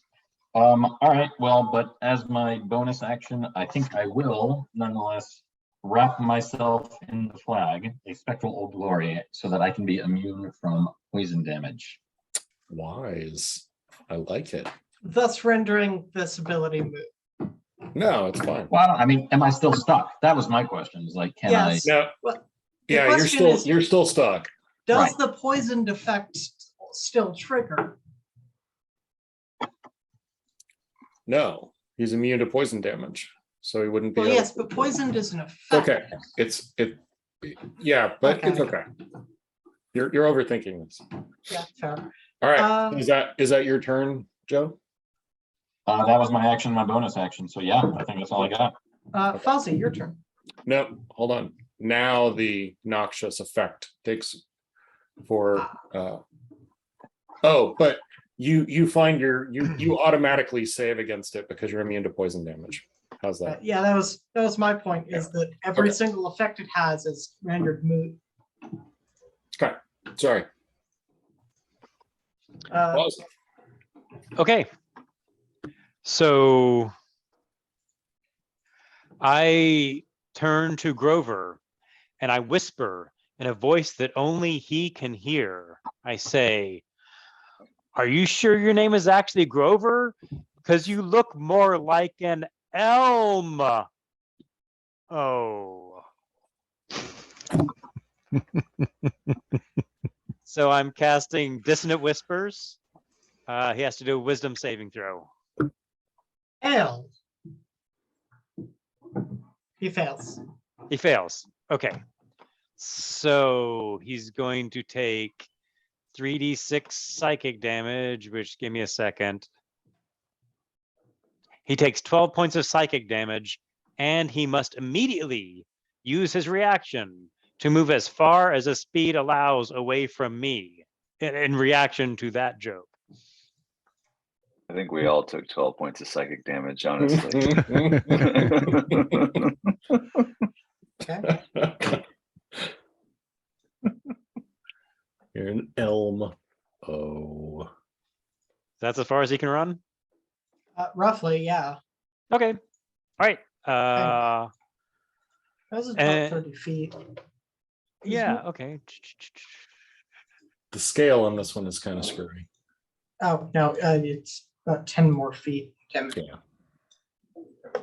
There you go. All right. That's all I'm gonna do. I don't think I'm gonna move or anything. How much damage does it take? 12? I added a current HP column and am tracking it. Okay. On the garden tab. Thank you. Mhm.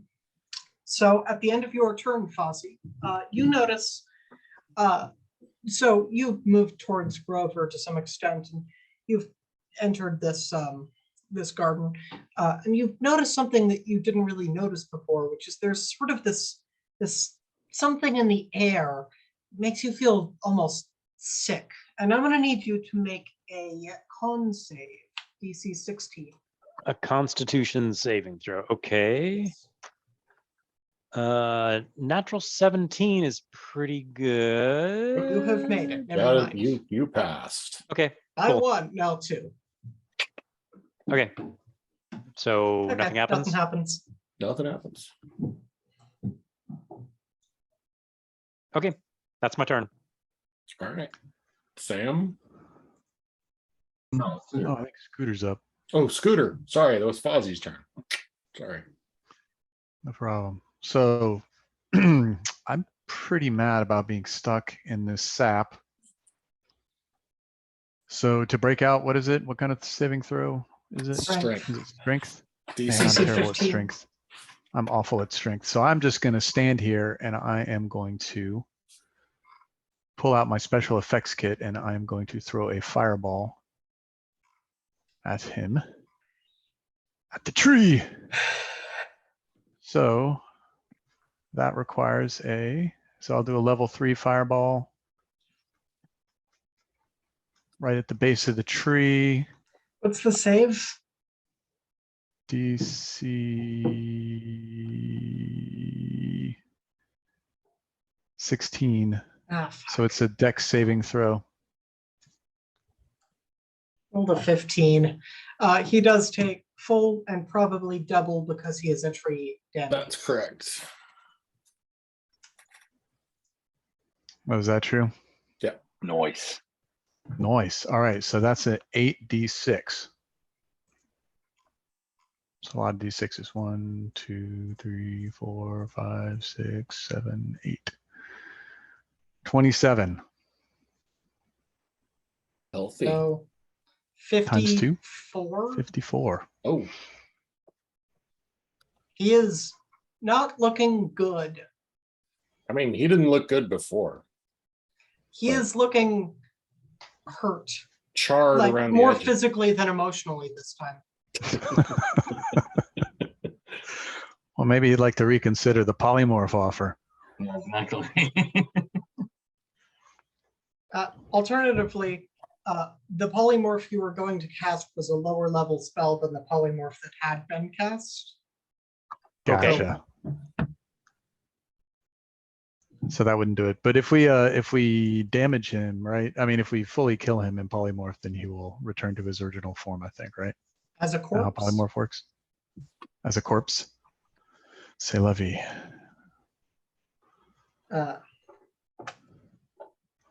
Yeah. All right, I can't move, so I'm stuck. So I'm there. I'm Okay. good. I'm going to need you to make a Constitution save.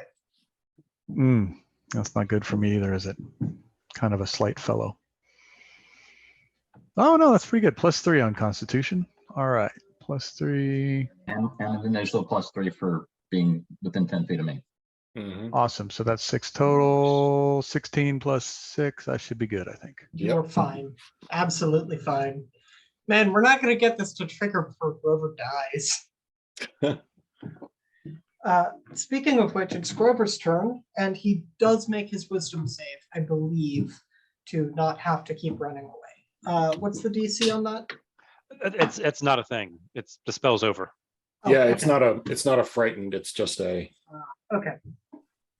In that case, he's going to move back and decides to try and sap Fozzie. oh, no, No? recharge is 4. Oh, recharge on 4? Yep. Okay, I'll roll a d6.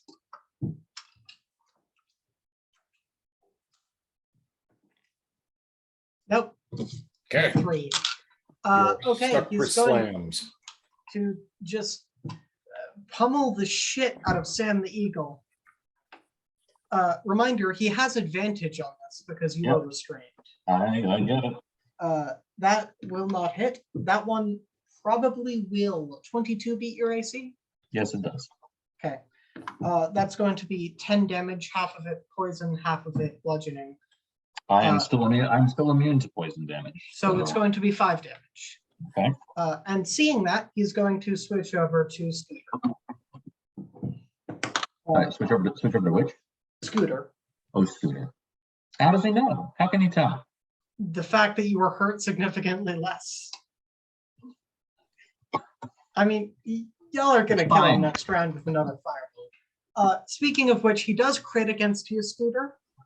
Oh, I'm going to throw up a shield. Like, wait, is this an attack? This Yep. is an attack. yeah, it's a slam Okay, attack. And so I can I'll- use my reaction to throw up shield. What's your AC normally? Not very good. Normally Okay, it's it's 13. he has a +8, so Oh, you're not. oh, he It would just be a waste critted. of a shield if I'm going to be Yeah, honest. okay, good call. So that's just going to be Ouch. 20 damage. Oh, you don't get to double it? But I am doubling it. Oh, okay, cool. 20, ouch. And that'll be the end of his turn. Oh, I would have to have rolled with disadvantage too, huh? So yeah, I was in a tough spot. All right, so we're back to me, right? I will once again try to break out. Come on, Sam, you can do it. Ugh. This probably. I hope that's good. I think it's a 16. 9 plus my 7 strength. There you do. You're out. I'm out. You're free. All right. So then that was one of my attacks, and I can use my second attack with my standard Mall of America. I think that's just your move. I think it's That's your an action. It's your, action. is it your? That's the entirety of my action. That's your I action. think yeah. so. Yeah, And Breaking Okay. that is a bummer. okay, and my second attack is not a bonus action. It is just yeah. a second. Jay, is that right? That I breaking think out of it's he res- used his whole action. Yeah. Yeah, okay. All right. I could use Old Glory again, but then I would be done forever. You know what I'll do is I will close on Grover so that if he moves somewhere else, I'll have an opportunity attack. And I'm done. Cool. Although I think now I have to do the poison saving throw. Yes. All right. I'm sorry, and that was Constitution with no modifier from that, right? Yep. All right, then I'm at 10, which I assume is Oh. Okay. Well, D10 poison damage it is. D10. Okay. Also, you are now poisoned, which is another status effect that gives you a disadvantage on attack and defense. I believe. Don't worry, it's only 5 poison damage. Oh, wait, no, you just have disadvantage on attack and ability checks. Yeah. So you're fine. I don't get attack advantage on attack.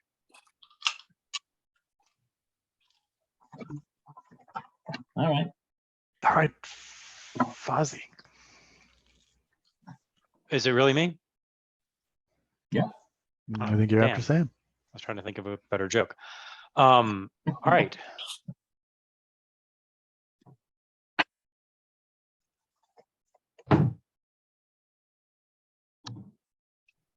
Okay, I'm going to do the same thing again, which is, yeah. I'm going to whisper into, you know, in a voice that only Grover can hear. I'll say, Grover, did you know that our very special guest star, Mr. Don Knotts, is also a bard just like me? He plays the Barney Fife. Waka, waka, waka. Oh, I'm so glad. I'm so glad none of the rest of us could hear that.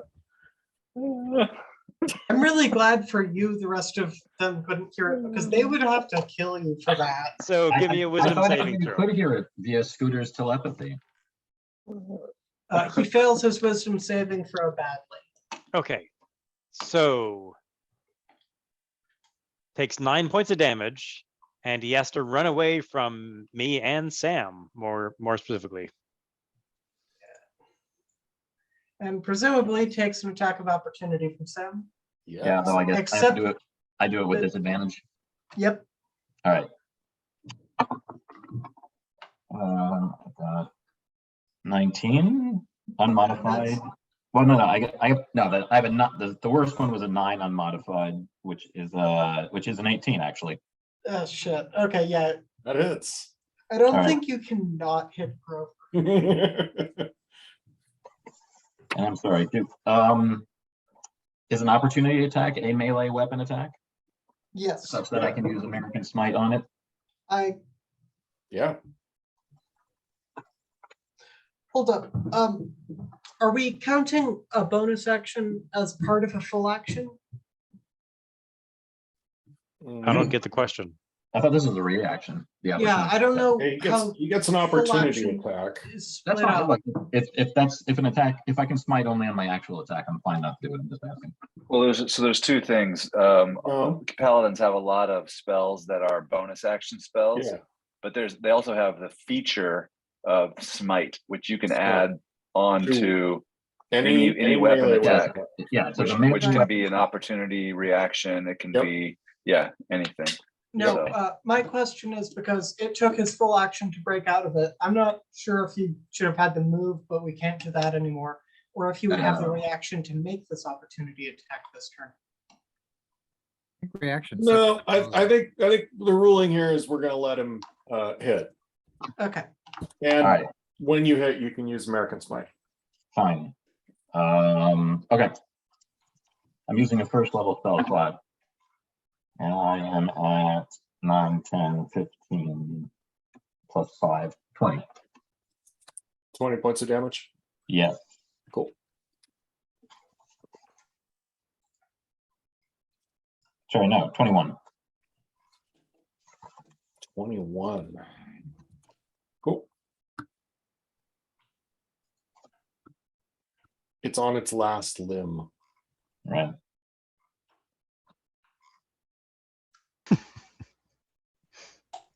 Speaking of damage, Fozzie con save.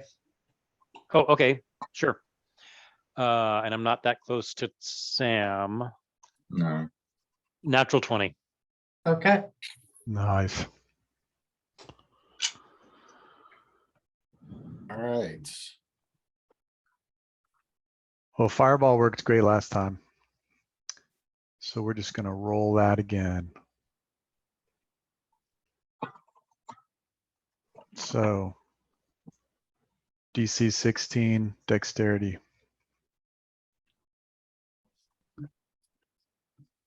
I feel like trees shouldn't be very dexterous. They're not. No, but when they roll at 16, they are.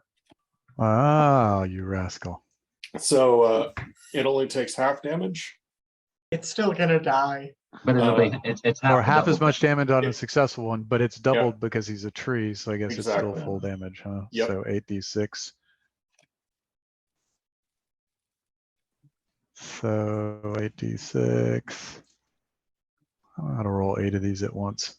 1, 2, 3, 4, 5, 6, 7, 8. 30. He dies. How does this happen, Scooter? Oh, well, you know, I pulled out my special effects kit and I threw my fireball powder at him and it just exploded at the base of the tree and the tree went up just boom like a torch. And Feel kind of as bad that about happens, Gonzo being in there Dad, though. can I do this? oh, sure, please. As that happens, as the wood surrounding what being the once was Grover burns away, it eventually burns away until it reveals a small, very dead blue figure clutching a small cube. No, wait, shit, wrong one. Yep. Clutching a small log. Sorry, that's it. Small log. Yep. Hold, please. Man, so we killed Grover, huh? Yeah. Grover. Cool. I don't know, monster. Scooter. Who's the real monster? Who's at the top real of I don't know if monster? tower? Scooter's at the going to be top of able the to get tower? over this. Are we the Frankly, we were baddies? pretty sure you were Let's going to see, kill Ross. Oscar as well. Are we the baddies? I don't think Scooter would recover from that. I think he'd be There's a out. monster at the end of this book, indeed. That's right. Oh man, I don't All think right, Scooter's so Okay, well, I'm going to pull out from somewhere a seltzer bottle, and I'm going to spray Grover with it, and that's my version of casting healing word. You can tell me if it doesn't do anything, but Whoa. I'm casting healing word on Grover. The okay. DM can decide what happens. We'll give that some thought and we'll see. But I added a new slide again, slide 22, for details on what you found clutched in Grover's singed paws. Oh, this is for a bard, huh? Seems like this is yours, Fuzzy. Rockin'. Oh, He's bardic got rhythm. inspiration. Forgot to use that.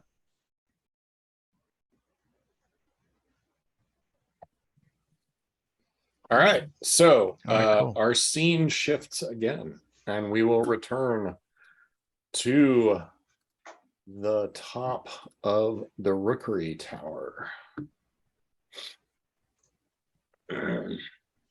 So you may remember, scattered across the top of this were 6 large nests, variously with bits of bone and gristle and other things you would expect to find in a scavenger bird's nest, and then an enormous egg-shaped geode that had been split open. What are you guys going to do? Well, there doesn't seem to be anyone up here, but we are investigating the castle, so maybe we should look around and see if there's anything useful to help us defeat the count. I'll go over here to the left. I'll look for feathers and strange creatures. All right. And I'm going with Kermie. Okay, cool. As you guys spread out, let's roll initiative. And give me slots at 20, 14, 8, and 4. Go! I rolled a natural 1 for a total of an initiative of 4.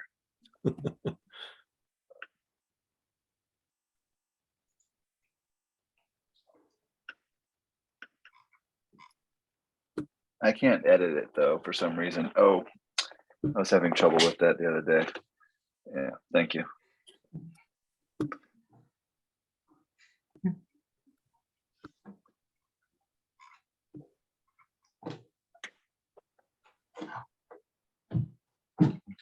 You might think that the things that I was just putting onto the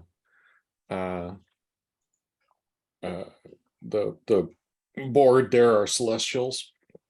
because that's what Albert Rodeo tells you they are, but they're not really. They're very large vultures. Some might say even giant vultures coming in. So who's got what for initiative on this? We are the light blue. Giant vulture one leads off. Giant vultures 1 and 2. All right, so that's going to be Got- that one. No, hold on. Let's not label it. GV1 and GV2.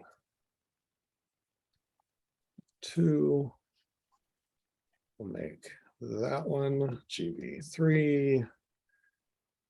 That one GV4. And these GV5 and 6. Okay, that'll help us all keep track. You only gave us 4 initiative spots. Yep, that's right. Okay. Sounds good. All right, so GV1 is going to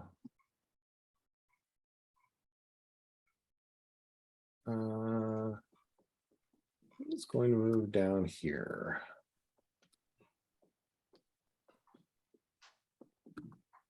Meanwhile, GV2 is going to come up and attack Gonzo.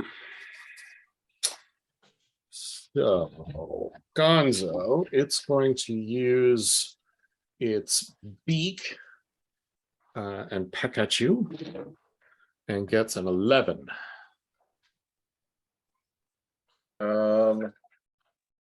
Which misses.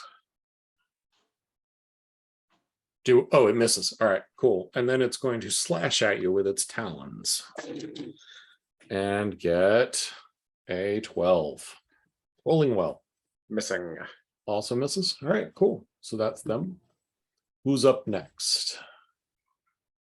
Gonzo, you're up next. All right. So Gonzo is going to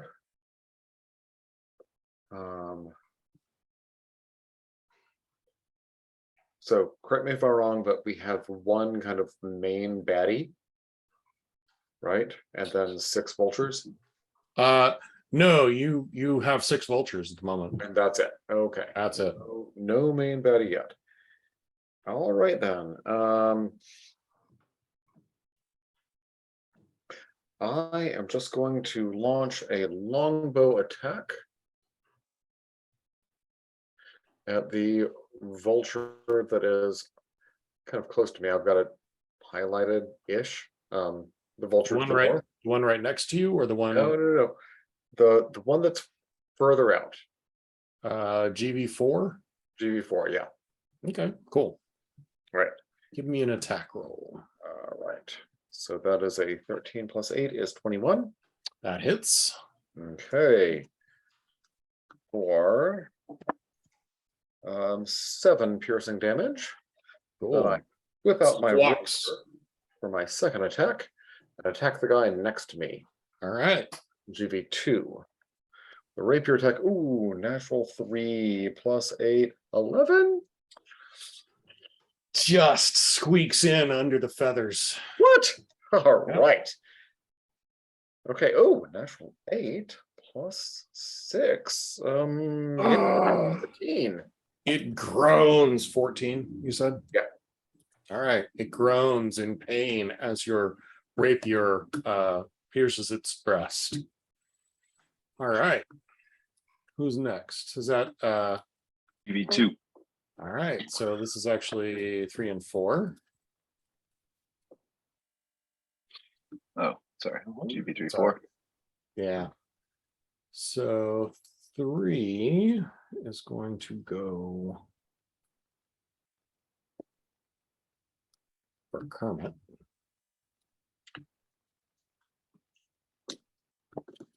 And Kermit, it's going to peck at you with its beak. Ouch. And wow, my rolling continues to suck. That would be a 10. Fail. I As you just- nimbly dodge. Dodge out of the way. I love it.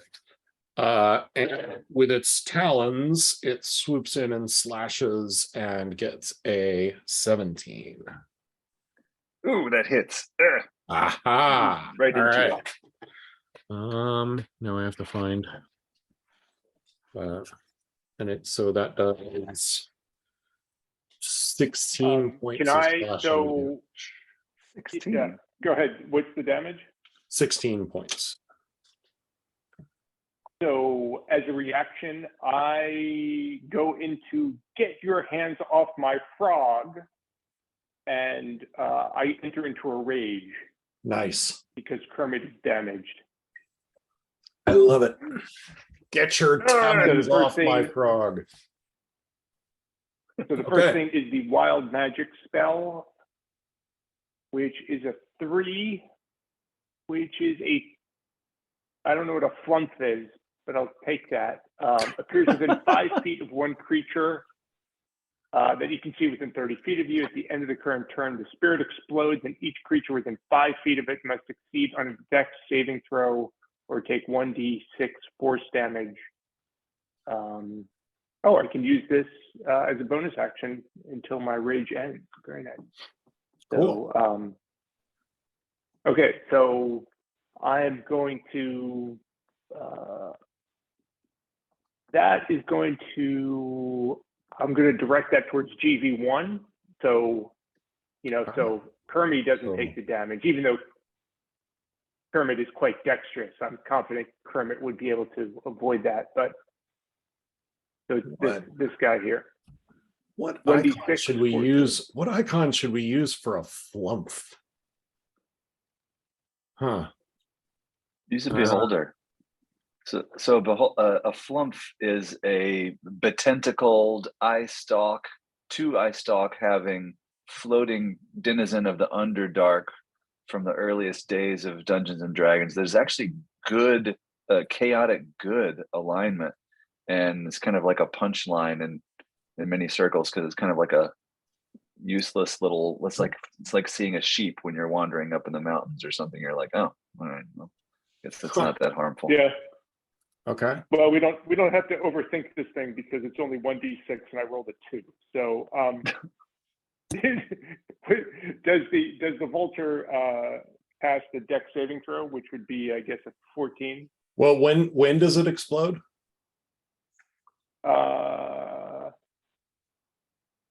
At the end of the current turn. At the end of the current turn. All right, cool. And I guess it would be my turn because it's the reaction. Yeah, I mean, if it's the end of your turn, then it has to wait until we resolve your turn. But well, regardless, if we're blowing it up now, let's blow it up now. I'm in. I like it. What is it going for? Dex DC what? 14. 14. Natural 20. Finally, I roll something good. So it kind of dodges around this this exploding flump. Okay. Which I'm going to then explode and remove from the. Actually, I'm just going to, because I think you're going to tell me you have more. I'm just going to hide it, and we'll bring it back later. Okay. Cool. That's fine. All right, so it's actually still GV4's turn, and GV4 is also going to come down and peck at Gonzo. Actually, it's going to do it right there. Okay, Gonzo. It's going to do a beak attack. And it is a 11. That misses, right? This is, yep. All right, and it's going to roll a talon attack. It gets a 12. Wow, that is Misses. exactly what I did last time. Jesus. I And I had love advantage this this kind of time too. Good grief. Best DM ever. Okay, so that's 3 and 4. Who's up next? I'm sorry, I couldn't hear what you said there, Ben. What did you say? We love you, Jay, except when you roll well. We'd love you more if you rolled really badly.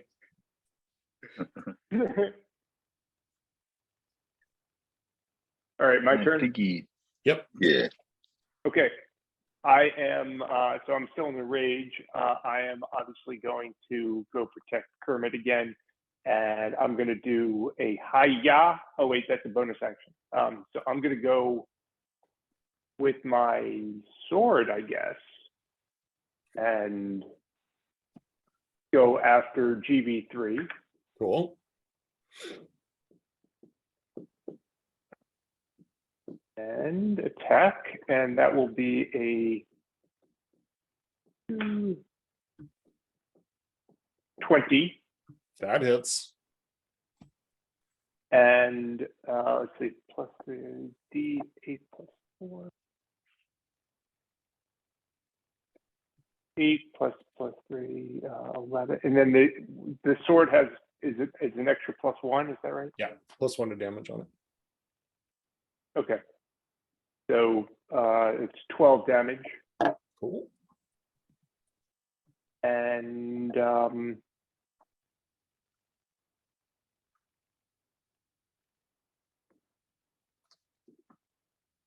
I'm going to do a the hiya attack on the same. So let me clear that out. 25 Hits. damage is plus an extra 1d6. 4, 7, 8. 8 damage. Cool. That was not looking good. You've knocked most of its feathers off at this point. Oh, and oh yeah, and it's prone, although it's a little strange for a vulture to be prone. Oh, so you've knocked it out of the sky even. Excellent. Unless the target makes a dex save DC 15. Oh, So it's okay. Let's see. Sorry. Nope. 3. Prone. All right, we've got a vulture on the ground. Vulture down. We have a vulture down. All right, who's next? DM3? Yes. No, yeah, okay. So this is 5 and 6. So 5 sees its mate in trouble, does not like that, decides to go for Piggy. And so yeah, it's 5. All right. 19 Piggy. Yes, that hits. All right, so that is 3 plus 2 is 5 plus 4. That's 9 points of damage. Oh, wait. Oh, yeah, sorry. 9 points of damage. And then it's going to swipe at you with its talons. 18 hit. Yes. All right, and that's going to do another 7 points of damage. Okay. All right, and 6 is going to come in and go after Kermit. So beak. 12 misses. Oh wait, hold on. 22, however. That does hit. That does hit. All right, because he has advantage. So that's 2 plus 4, 6 points of damage on the beak. And it's going to swipe at you with its talons. 17 hit. Yes. All right, so that does another 6 points of slashing damage. All right. Ouch. Yeah. All right, so that is the vultures. Well, I do not react well to this, and I flail my arms up in the air as a bonus action and go, oh, yay! And so spectral green arms appear from me, and each creature of my choice that I see within 10 feet either succeeds a DC 16 Dex saving throw or takes 7 force damage. Sweet. Okay, what was that DC again? 16. 16. All right. So I'm gonna do so I'm gonna go top to bottom. GV5 gets an 18. Success. GV3 is on the ground, and being a bird, that I'm gonna say that he's got disadvantage on this saving throw. That's a 4. He has a 4, so he takes 7 points of damage and is dead. So, congratulations. You just beat a poor, defenseless bird laying on the ground to death with your spectral arms. Well done. I have a temper. I learned it from Piggy. And GV6 also gets a 4 and takes 7 points of damage. All right. Well, and I get 2 attacks now, which I will take against the last one, which is the one that just swooped in and pecked me. Okay. So let's see. Oh, yes. I got 2 18s, so that's plus a bunch. So they probably both hit. Plus 4 plus, yeah, anyway. So more than 22. More than 22. Minus 23. And so GV6 also goes down in your no, those blows. were the 2 hit rolls. Those are the 2 hit rolls. Sorry. I thought that was a damage. Sorry, no. The 26 damage, definitely hits. the damage was 10 plus, I think I used my wisdom modifier. Yeah. Once I have those spectral things. So it's 18 damage from my spectral fists. Whoa, man, that one is holding on for dear life, just kind of like fluttering. Yeah, and that's all my move. All right. So now is DM4. All right. So at this point, what happens is you hear a massive whoosh, whoosh, whoosh of wind, propelled by something much larger than these vultures. And there we go. Larger than the vultures. The vultures are giant. Is large the correct adjective? Maybe huge. It's not colossal. And what you see is it's kind of rising out of the forest, which is why you hadn't seen it before. It's below the level of the tower, but as it takes off, that's what you're hearing, these massive yellow-orange wings. Yellow. As this baby rock that apparently had emerged from that rock egg comes motoring towards you, and let's see, how far can he get? How far can she get? Excuse me. I like this. She can get all the way to Piggy. And this really big bird is going to attack Piggy with its beak and talons. So, 16, Piggy? 16, nope, fail. All right. So the beak misses as you dodge in your inimitable style. But the talons, unfortunately, you leave yourself wide open as a critical talon hit is scored with a 27. And that's going to do 15, 18, 25, 29 points of damage. Yay. And I need you to give me a dex saving throw. DC 17. Geez. 17. You dodge out of its the claws grasp at you as they rake over your shoulder blades, but they do not catch you, and you give a whip of your hair and can use a line of your choice to tell the bird off.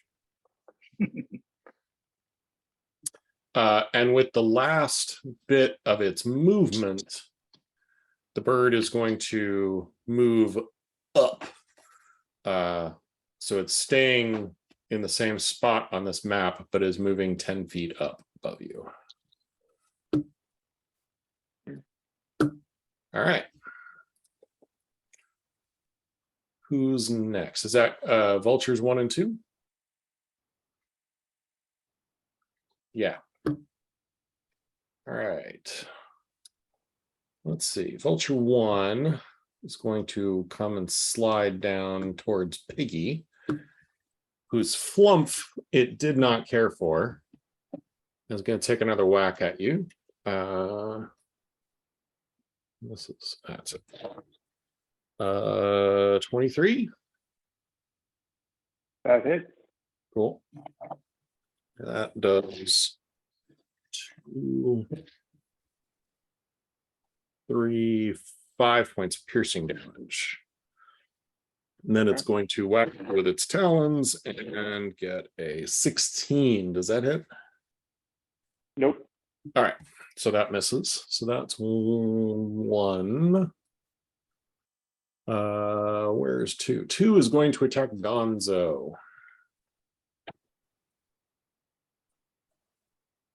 Both rolls were an 8. 12 misses, we've established, right, Gonzo? Awesome. All right, so then it's going to talon attack you. Another 8, that's 3 in a row. 16. My AC is 16. So tie goes to the runner, so that's a hit. Okay. So that does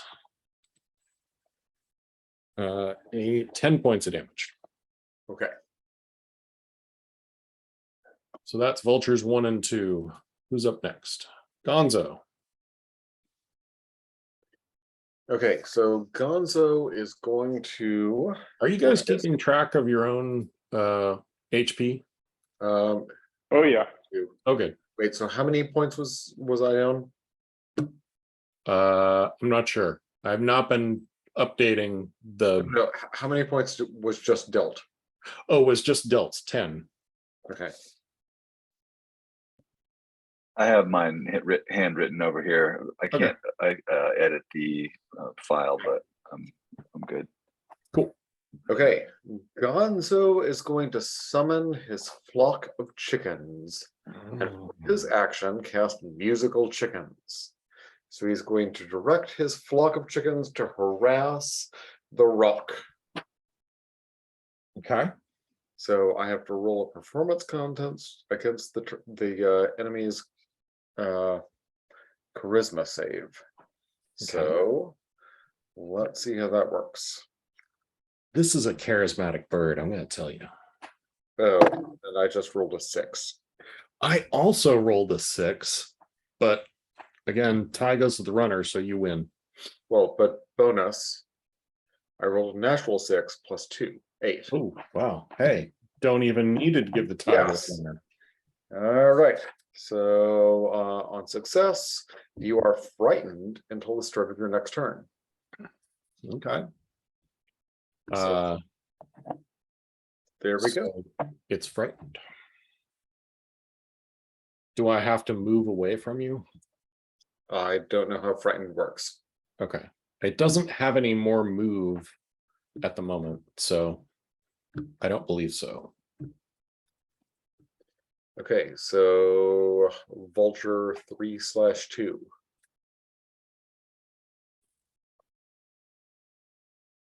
3/4. Okay. Vulture 3 is dead. And Vulture 4 is gonna attack Gonzo. 20 Hits.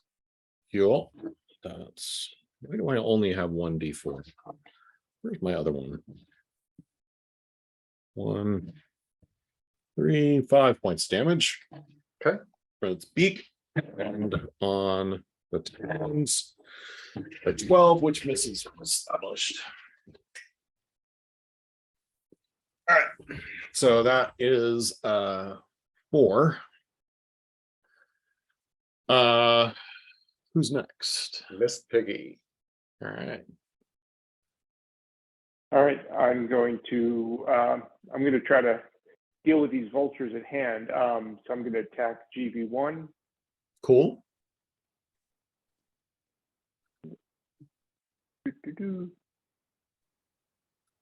Ooh, not good. That was a natural 1. Okay, so that misses. That's a 9. Does a 9 hit? 9 does not hit, just misses. Oh, all right. Are you doing these then- as reckless attacks or anything, or no? No, I wasn't. No, I wasn't going to. Okay. Nope. And so bonus attack is better, 19, That hits. and that is a 9 plus 3, 12, 13 damage 13. on Wow. GV1. On GV1. Okay. Ouch.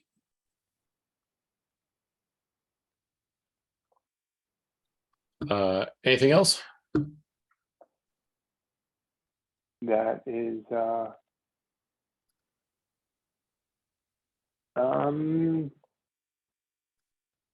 see, I guess it doesn't really matter. It doesn't matter if these things are birds, they can come after me wherever I go. So I'll hold my ground and stay close to Kermit. Okay. Cool. All right. 5 and 6. Is that right? Yes. Okay. So 5 is going to attack Piggy. Again, a crit on its beak. So that is a whopping 8 points of damage. And it's going to scratch at you with its talons as well. And that is a 23. I believe hits, yeah? Yeah. Or 9 points of damage. Kermit, G6 is going to attack you. And it gets a 19 with its beak. That hits. Hits. All right. That does 9 points of piercing damage. And with its talons, it's going to roll a 10, which misses. All right. Kermit, you're up. As far as my hit point total, Sisman, for that initial damage, did you do some sort of reaction that reduced my damage, or you just got to take a rage attack when they hit me?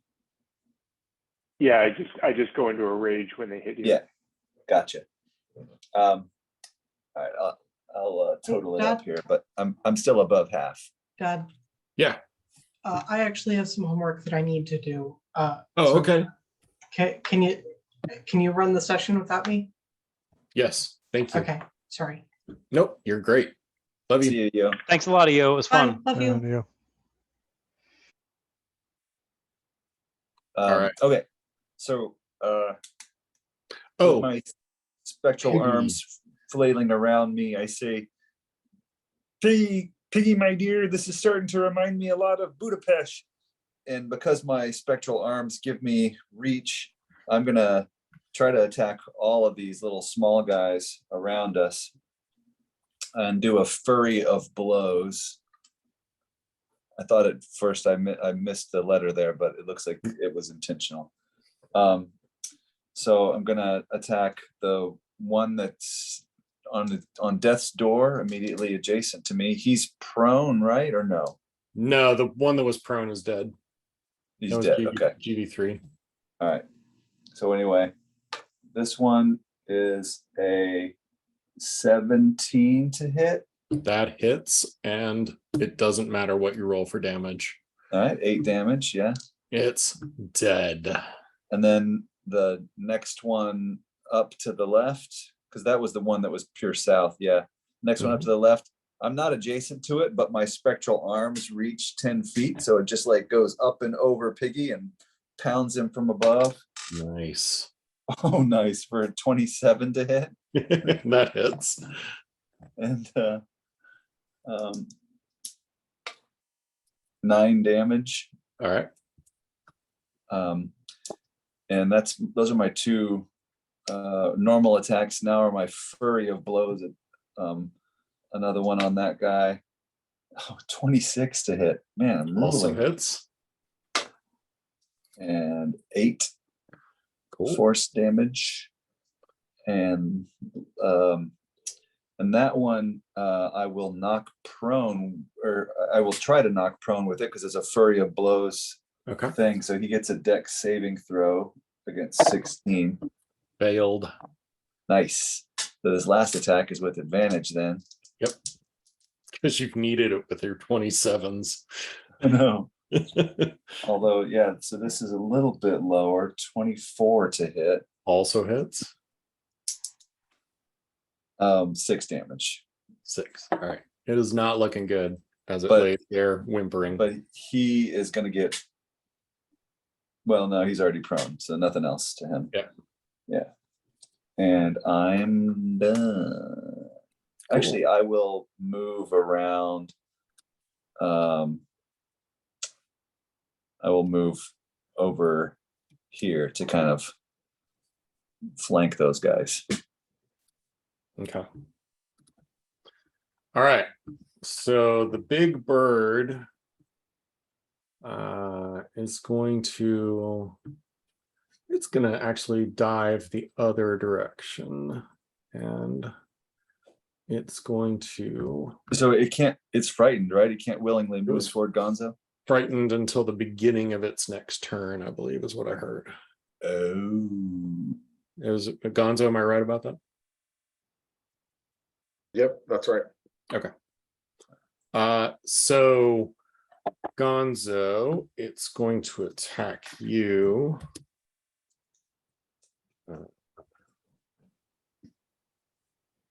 Is that how being frightened works? You attack the person you're frightened of, Well, or they're No. frightened of the chickens? they were frightened of the chickens. Okay, got it. Cool. All right. So it takes a swipe at you with its talons and rolls a 16. I also have 16. All right. So it hits and does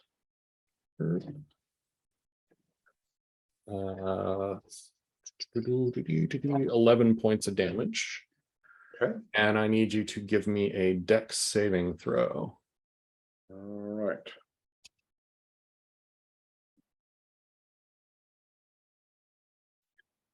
So 11 plus 8. Ooh, 19. Sweet. All right, so that hits, or that works. And so it's going to make another attack and gets a 22. Yes. And it does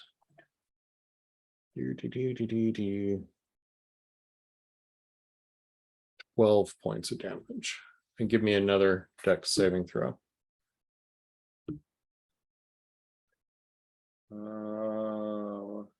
Also look at your Slack. So 20. Also look at your Slack. Sorry, yep. Look at my Slack now. Yes. 3. Yes. Oh gosh, that's terrible rolling there.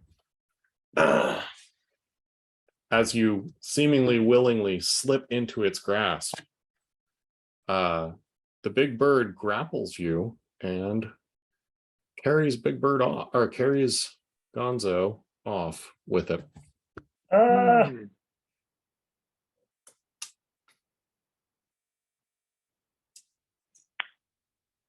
Oh no! Help! Help! No, you're going willingly, remember? Yes. Yes. I am flying.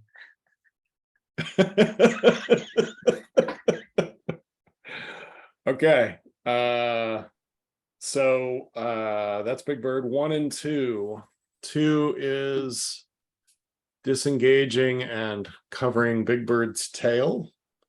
1 is not, but it's not prone. It's going to go after Piggy one more time.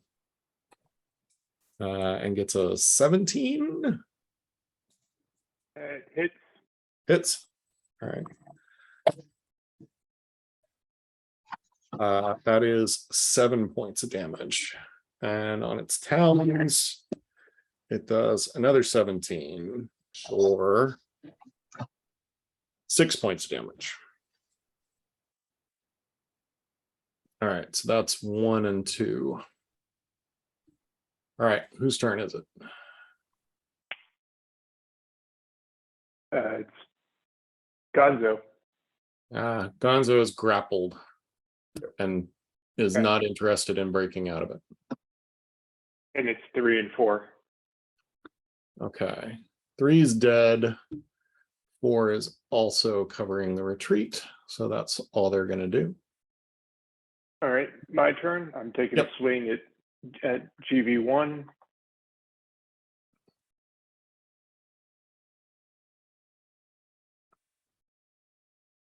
He's 11. Hits. Wow. Okay. Just barely. And that is 6 damage. Cool.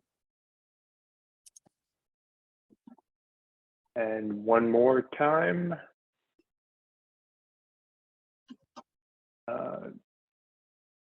15. Hits.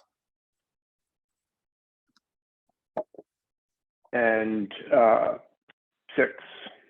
Ooh, dead.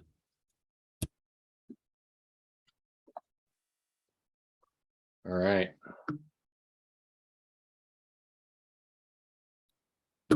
I forgot for to me? remind you last turn about your flump, but you get another flump if you want.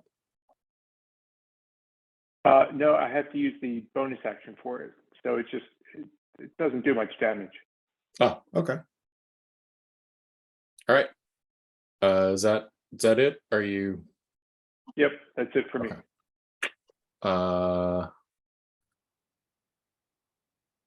Vulture 5/6. 6. Is 5 prone? Am I remembering that right? I think so. Oh yeah, 5 is prone. He is going to use his motion or movement to get up and really wishes that he could fly away, realizes he can't, and is going to take a swing at each of you, I think. So beak at Kermit, and that's a 23. Ouch. Yeah. All right, so it does for 6 points of damage, piercing. All right. And then it's just kind of like going in 2 different directions at once. As it pecks over here and slashes over there at Piggy, and it was a 17. Piggy, does that hit? Yes. All right, and that does 10 points of damage. Jeez. these vultures, man, the Count is like, he's employing good employees. So, all right. And the big bird is going to take. Oh, wait. Oh, it's Kermit. I'm sorry. Yeah. So the position of the big bird is how high off the ground? Or not? I think he's at ground, basically at ground level, because he just moved away after capturing Gonzo. So I say, I'm sorry, Piggy, I've got to do this. And I'm going to use Hop of the Wind, using a key point to, let's see, take the dash action as a bonus action. No, yes. And so that doubles my movement total, I guess. And then also it says, as a part of Hop of the Wind, my jump distance is doubled for the turn. So my jump distance should be 9 feet long jump. Doubled is 18 feet long jump. So as I move away from this guy, he theoretically gets an opportunity attack. But I This is pretty cool. So I'm going to forego the opportunity attack. Let's see what you got.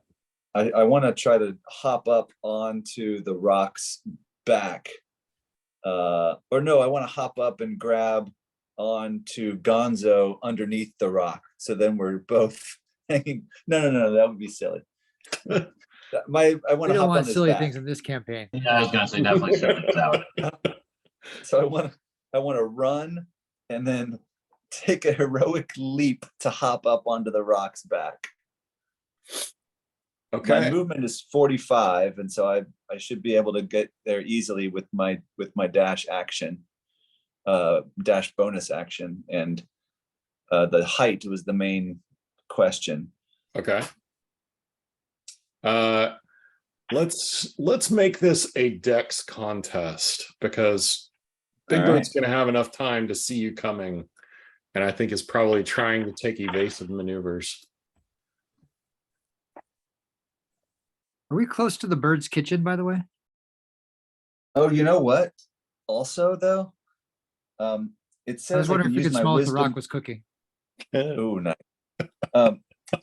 It does say I can use my wisdom modifier in place of my strength modifier when making strength checks, which would include an athletics check.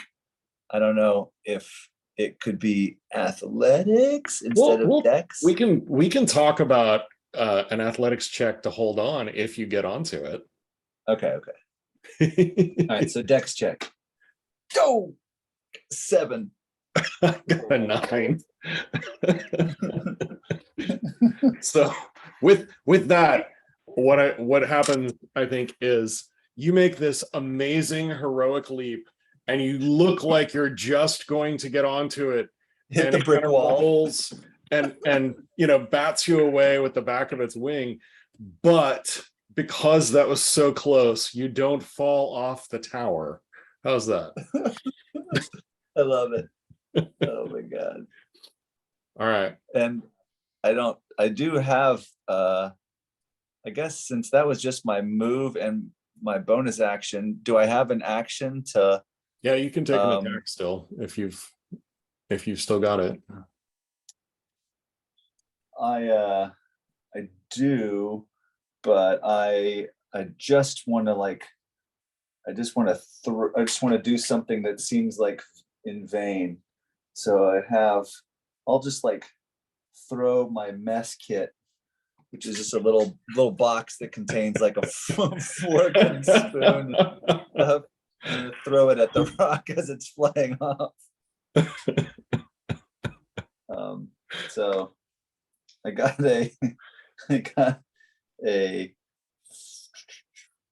I guess I'll add proficiency to that. No, Sure. Probably it's not proficient. I got a 14, I guess, That to try to just hit it, hits. but Just kind of bounces off. It's like what? All right, and I'll give you a point of damage for that. Okay. -1. Okay, so that's and I assume all of your many arms are giving it the finger at the same time, right? yeah, Yeah, exactly. exactly. Okay. How many fingers So- does a frog have? I mean, I the have extra web. arms. I have spectral arms on top of my arms. All right. So with that, the rock speeds away with Gonzo and is quickly lost to sight in the enclosing fog. And you guys are welcome to beat the crap out of the remaining vultures or not, as you see fit. Yeah, I'm definitely going to take down GV5. Okay. All right. In that case, GV2 is going to fly past Kermit and take a swipe at you while he's going. 15. That misses, or I dodged that. All right. Then he's just going to keep going. Can I get an opportunity attack on him? I suppose you can, yeah. All right, 17. Hits. 8 damage. Doesn't quite fall to its death, but you definitely gave it something to think about on its way past. All right, whose turn is next? 3, 4? Because Gonzo's. Yeah, Gonzo's I'm gone. gonna. Brian, can we wrap this up? It's 11:20 Yep. Eastern. I Yeah. gotta leave. Yeah, that's what I was saying, was if you guys want to beat them up, but otherwise they're dead. And we'll reconvene next week. All Very good. right, thanks everybody. I'm out Good next seeing you guys week. again. I'm Have a good one. probably out next week. Oh. So the next session is the stunning conclusion. So I'd really like to see if we can find a time that works for everybody. You know, I'm gonna have to talk. I'm gonna have to weigh in on that too, but we can do that on Slack.